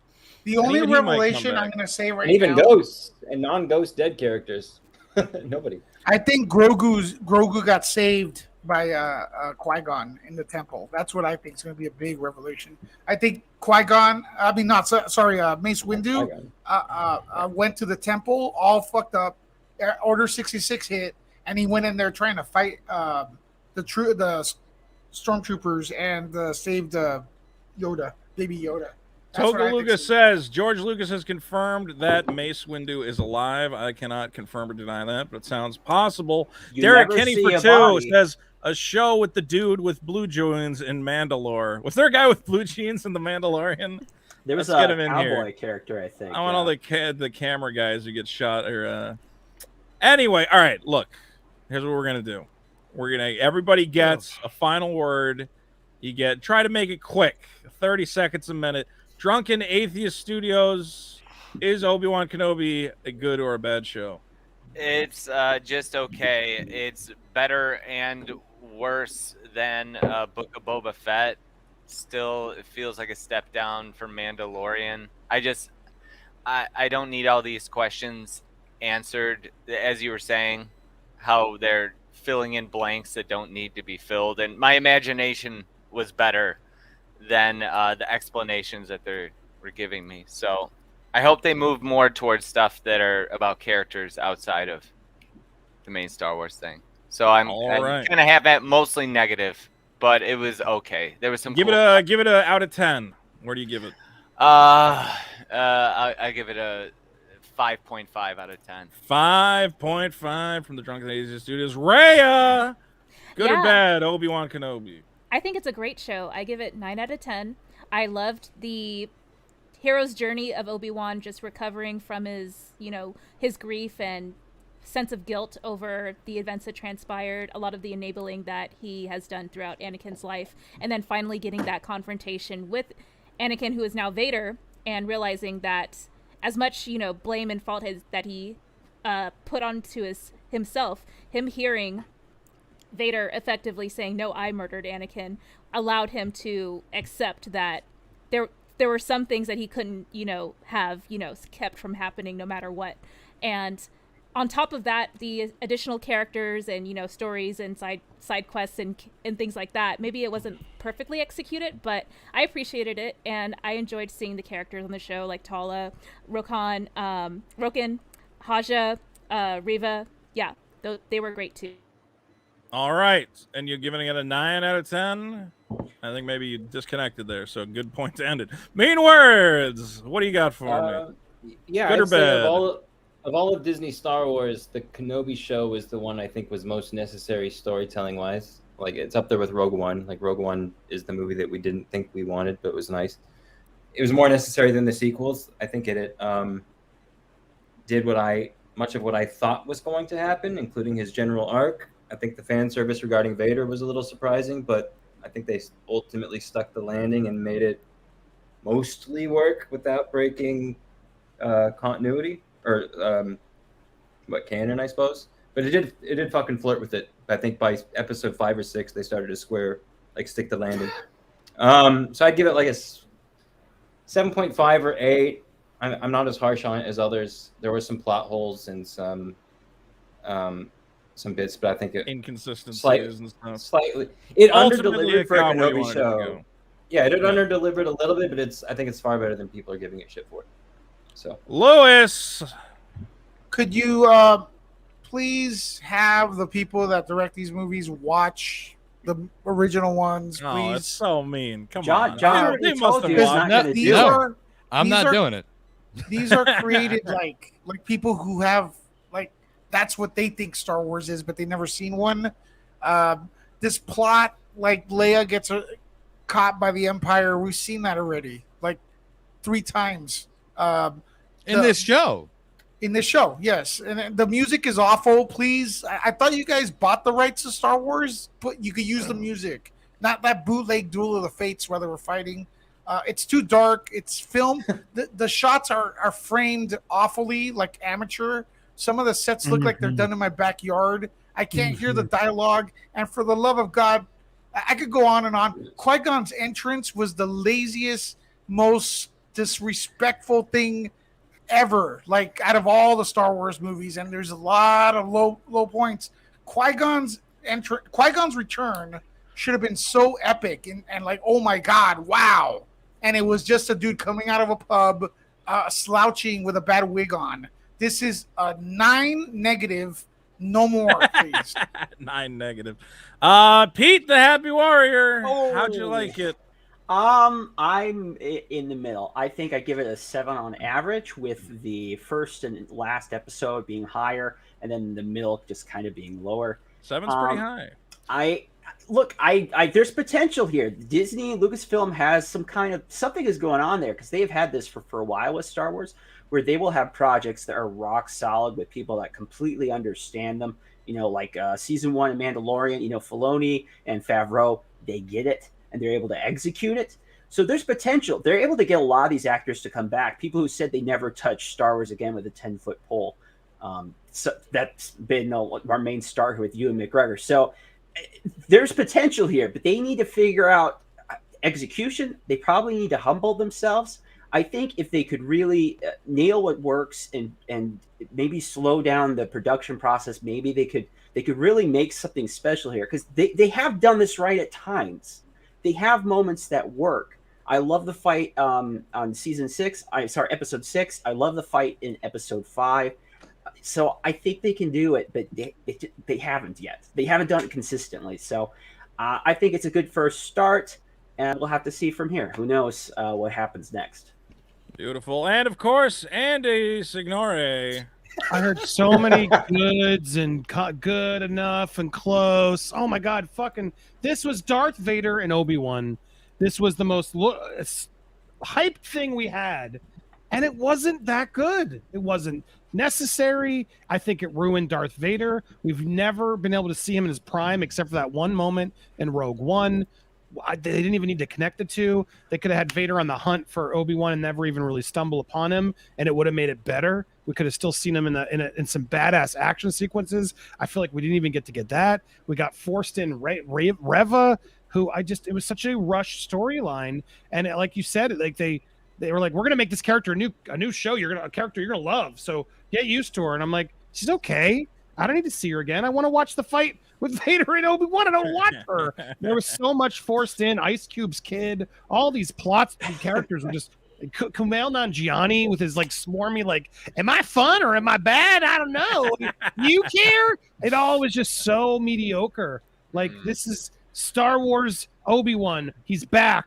Hayden Christensen's now playing Vader. Like, my God, hire some damn fans to like challenge the writer's room and give it another year. But no, Disney refuses to ever like take time to really crack quality anymore. They just want quantity. Disney Plus is all about quantity, which episode's which, and I felt it with this. I was sort of giving it a pass. I was accepting it. I was even falling for some of the fan service. But the more and more I've sat with it, the more and more I'm disappointed in what Disney's done to Star Wars. And I'm not saying this from so many people just make excuses. I'm a Disney fan. I watch a lot of Disney stuff. I will continue to watch Disney stuff. I'm not boycotting Disney Plus, but I'm becoming so disappointed with them. The volume, it all feels it seemed like it was going to be such a good idea, but it's like they're making like direct to DVD sequels of all this quality content that they're just like more. Which character can we exploit? Which character can we exploit? Make a new timeline. My God, Star Wars is such a vast thing. Make a new world. Go somewhere else. Like, start making new things that, Disney in 100 years can reboot 100 times like they are now. But my God, I'm so over it. I'm so disappointed. I give it... So 9 out of 10. I give it a 3. A 3 out of 10. My God. Well, I guess I should give What did you give it? What's your rating? I'm going to do our average, Vito. Oh, God. Wait, I don't get a final word? Oh, wait, John, sorry. I'm planning a bit for you, John. Okay. Shut up. Wait, but what are the numbers? I'm going to give it a 5.5 out of 10. Look, and John, what's your rating? No, John doesn't get to do one because he worked on the show. That's I made the show. Yeah, he made the show in my backyard, actually. And he also didn't watch it, so don't factor him into it. Of course, I'm not watching this shit. Here's my It's a 5.4 average rating, Vito. 5.4 average. I'm the average. Hey, look at that. Look, 5.5 out of 10. I give it. When it started off, I was like, this is not nearly as bad as everyone's saying. But as it went along, it was clear. I think a big problem with the show was actually the Reva character, that they didn't really, it felt like I was watching two different shows, that they didn't really mesh. The Reva character did not have enough relationship to the Vader plotline, which everyone was there for. I was like, okay, yes, there's this girl who's been plotting against Vader and brings Obi-Wan into contact with Vader. But at that point, she had been used up. The fact that she made it all the way into the finale and had her own purposeless moment with Luke, which I felt added nothing. It felt like this was a very mishmash, thrown together thing. Again, I hate the lighting. I think a lot of it looked, TV cheap, whatever else. There is stuff I like, though. Okay, I mean, they did some stuff right. But again, I think the biggest problem for me was just a complete lack of writing, because as we're sitting here, there's so much great dialogue that could have happened, so many things we wanted characters to say, motivations that went unexplained. I'm a guy, I care about character, story, dialogue. And frankly, I didn't get enough of that from the characters. Darth Vader and Obi-Wan meeting for the first time in a while, and Darth Vader goes, "Did you come here to kill me?" And I'm like, "You came in the spaceship, you did. You're only going to get a couple lines, or are you already throwing them away and having terrible lines?" I wanted more, dialogue that really felt impactful between these characters. And I don't know, it just kind of felt like a first draft script. John, hearing that your show that you worked on for so long has a 5.4 average, how do you think your team put together a good show, or are you having second doubts? Well, we're really doing this show for people like Rhea, who are in positive beyond any comprehension. Thank you, John. I appreciate it. I love the show. People who don't think about these things. All they right. just like the lights and the shiny. It's for them. No. Look, no, I'm kidding. honestly, yes. Honestly, I really do think that like you guys are like the 6 other men on this panel are so brain rotted from having to look at this. I identify as a female. Okay, well, okay. The everybody on this panel, everybody other than Ray and Mean Word, and he was pretty positive. He gave it a 7, which is not bad. You guys have spent too much time with this. Me, Andy, and Lewis, basically, and Drunken Atheist. Yeah. You guys hate this show for no reason. Like, I don't know. I didn't watch it. We're just I'm not haters. going. I'm not going to. The man who has not watched the show knows that we hate it because we're haters. I don't watch it because I don't like this gay sci-fi stuff. I don't think I don't think it's cool. I think a bunch of guys dressed in dresses swinging light bars at each other. I think it's stupid. I think the whole thing is fucking. I think you could find it like if you could watch stuff like professional wrestling, that's cool. Baby shows on YouTube where it's like Spider-Man giving birth to Elsa's baby. That would be better to watch. Yeah. There's so much content out there. There's gentlemen spending hours and hours and hours talking about pedophilia on the internet. I have too much time on my hands watching that. I cannot waste my time watching people with weird makeup. Obi-Wan Kenobi, a beautiful show, beloved by the world. Guys, we've said it all. The chat has said it all. Our poll, I'm ending it here. Did Obi-Wan suck? 50% of people said yes. 20% of people said no, or 28% no. Yeah, 50% yes, 21% no, and 28% meh, kind of in the middle. So that's the thing, man. Star Wars can't be meh. Star Wars should be above that. It's always going to be meh. It can't be above meh. From the start, it has been meh. It has been average. No, I watched it when I was a kid. I didn't the only get it way when I was to a elevate kid. the only way to elevate current Star Wars is by defaming the old Star Wars. Star Wars is never it had like, oh, I'm going to Tashi Station to pick up some power converters. Sure, but it also had for over 1,000 generations the Jedis were the keepers of peace and justice and the old Republic. The moment the dark times before the Empire. It's Shakespearean, man. This is bullcrap. No, if it was Shakespearean, they would have really leaned into the brother-sister kiss. The fact that they had guys, that. we've said it all here on the Monday Night Grift. Keep going. Send us it. We've been going for 3 hours. I'm muting everyone who isn't me because we have to. At some point, I have to let you horrible people leave. This has been a fantastic show. I hope you've all enjoyed our Star Wars discussion, and I look forward to many more. With that, I want to thank all my guests, including John Breaks Bad News. You can find him on YouTube at John Breaks Bad News. John, yes, thanks for coming by. Thanks for putting all your work into this great show. Thank you. I really knocked it out of the park, buddy. I hope everybody really loves it as much as we didn't care about making it. Well, that's what's important. That's John Breaks Bad News, everyone. The Happy Warrior is here. Happy Warrior Pete. Hello, Happy Warrior. You can find him over on. No, don't show my. We got Happy Warrior. I got an article about Reddit and how they treat their moderators and stuff, and coming out Federalist either tomorrow or Wednesday, so people should enjoy that. Follow the Happy Warrior. He's a great journalist, and he was giving me some great stories during the thing. You helped us out tremendously. Thank you, Pete. We've also, of course, got Nerd Report, who we love. Nerd Report is here. Lewis, what have you been working on? What do I got? I just look at whatever Andy does, and since he's awesome, I just try to copy Andy. Yeah. Official. This is how to become a successful YouTuber: is to copy Andy's Signore. Yeah, he's already head on over to Nerd Report. Awesome channels, when someone makes like 10 awesome channels, man, you gotta follow that. Look at this though. 2 weeks ago, thank you for the 40,000 subs. Nerd Report Lewis is killing it. We love him. Thanks, bro. Thank you. And I love having you on. You are a true Star Wars fan. No one can argue with your knowledge. Yo, I love Star Wars. It's the reason I started. A quick story. I got into this because I wanted to get into the Star Wars movies a week before everyone, because I saw the media would do it. I saw members of the press doing it, so I wanted to get in for these films. You know. Beautiful, beautiful. Well, everyone, please subscribe to the Nerd Report. Mean Words, where do we find you? Do you have anything to plug? I'm nothing. You'll never find me unless I. Mean Words is garbage. Thank you for coming by, Mean Words. We appreciate having you. Drunken Atheist Studios, where do I find you? Are you on YouTube? Oh, I muted you. Hold on. Where are you? Yeah, I'm on YouTube. I'm on Twitch. I'm on everything. If you just Google Drunken Atheist Studio, Drunken Atheist Studio, subscribe. I'm the only one dumb enough to call myself that. You're the only one who has chosen that moniker. And of course, I am so happy. The first time we had her here is Rhea. I love Rhea. Rhea runs great gaming streams. It's 4 A's, people, right? Yeah, my SEO sucks. Sorry. So that's why I have my URL in my name. You need to, regardless, look for Rhea.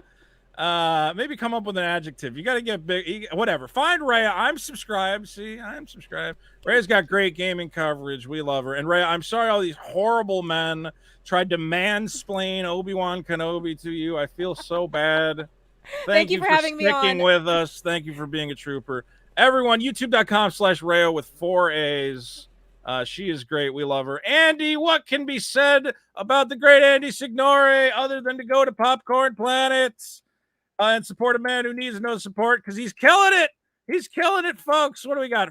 661,000 subscribers. I'm unsubscribing. You have too many at this point. Done with you. We love you, Andy. We're very excited for your success, and I always appreciate you coming on. I love talking movies with you. Thanks for being here, buddy. He's gone silent for a reason. I don't know why. And what do I get to plug? Of course, guys, please don't leave. I need you to do me a favor. There's one thing you can do for me, and that is to go to superkiller.org. The mailing list has just hit 500 names. I want to get it to 1,000. I'm going to put it in the chat one more time. Please go to superkiller.org. And please sign up for the mailing list for my comic book. I'm finally going to make some content instead of just shitting on other things that people make. So if you want to support me actually telling stories instead of just making fun of people's stories, you can do that at superkiller.org. Guys, this has been the Monday Night Grift. We love you all. Take care of yourself. Believe in yourself. Hey. And thank you all for watching. Give me a little bit of music here. What do we got? What's a good there we go. Yes. This has been the Monday Night. Oh, sorry. There's the music. This has been the Monday Night Grift. Yeah. Ooh. Ooh. Now let's just watch Andy stream. Yeah. Come on now. Don't forget to hit like. Come on back next week. What are we doing here? What are we doing here? Whoa! What a nightmare. Boom. Yeah. Get out of here.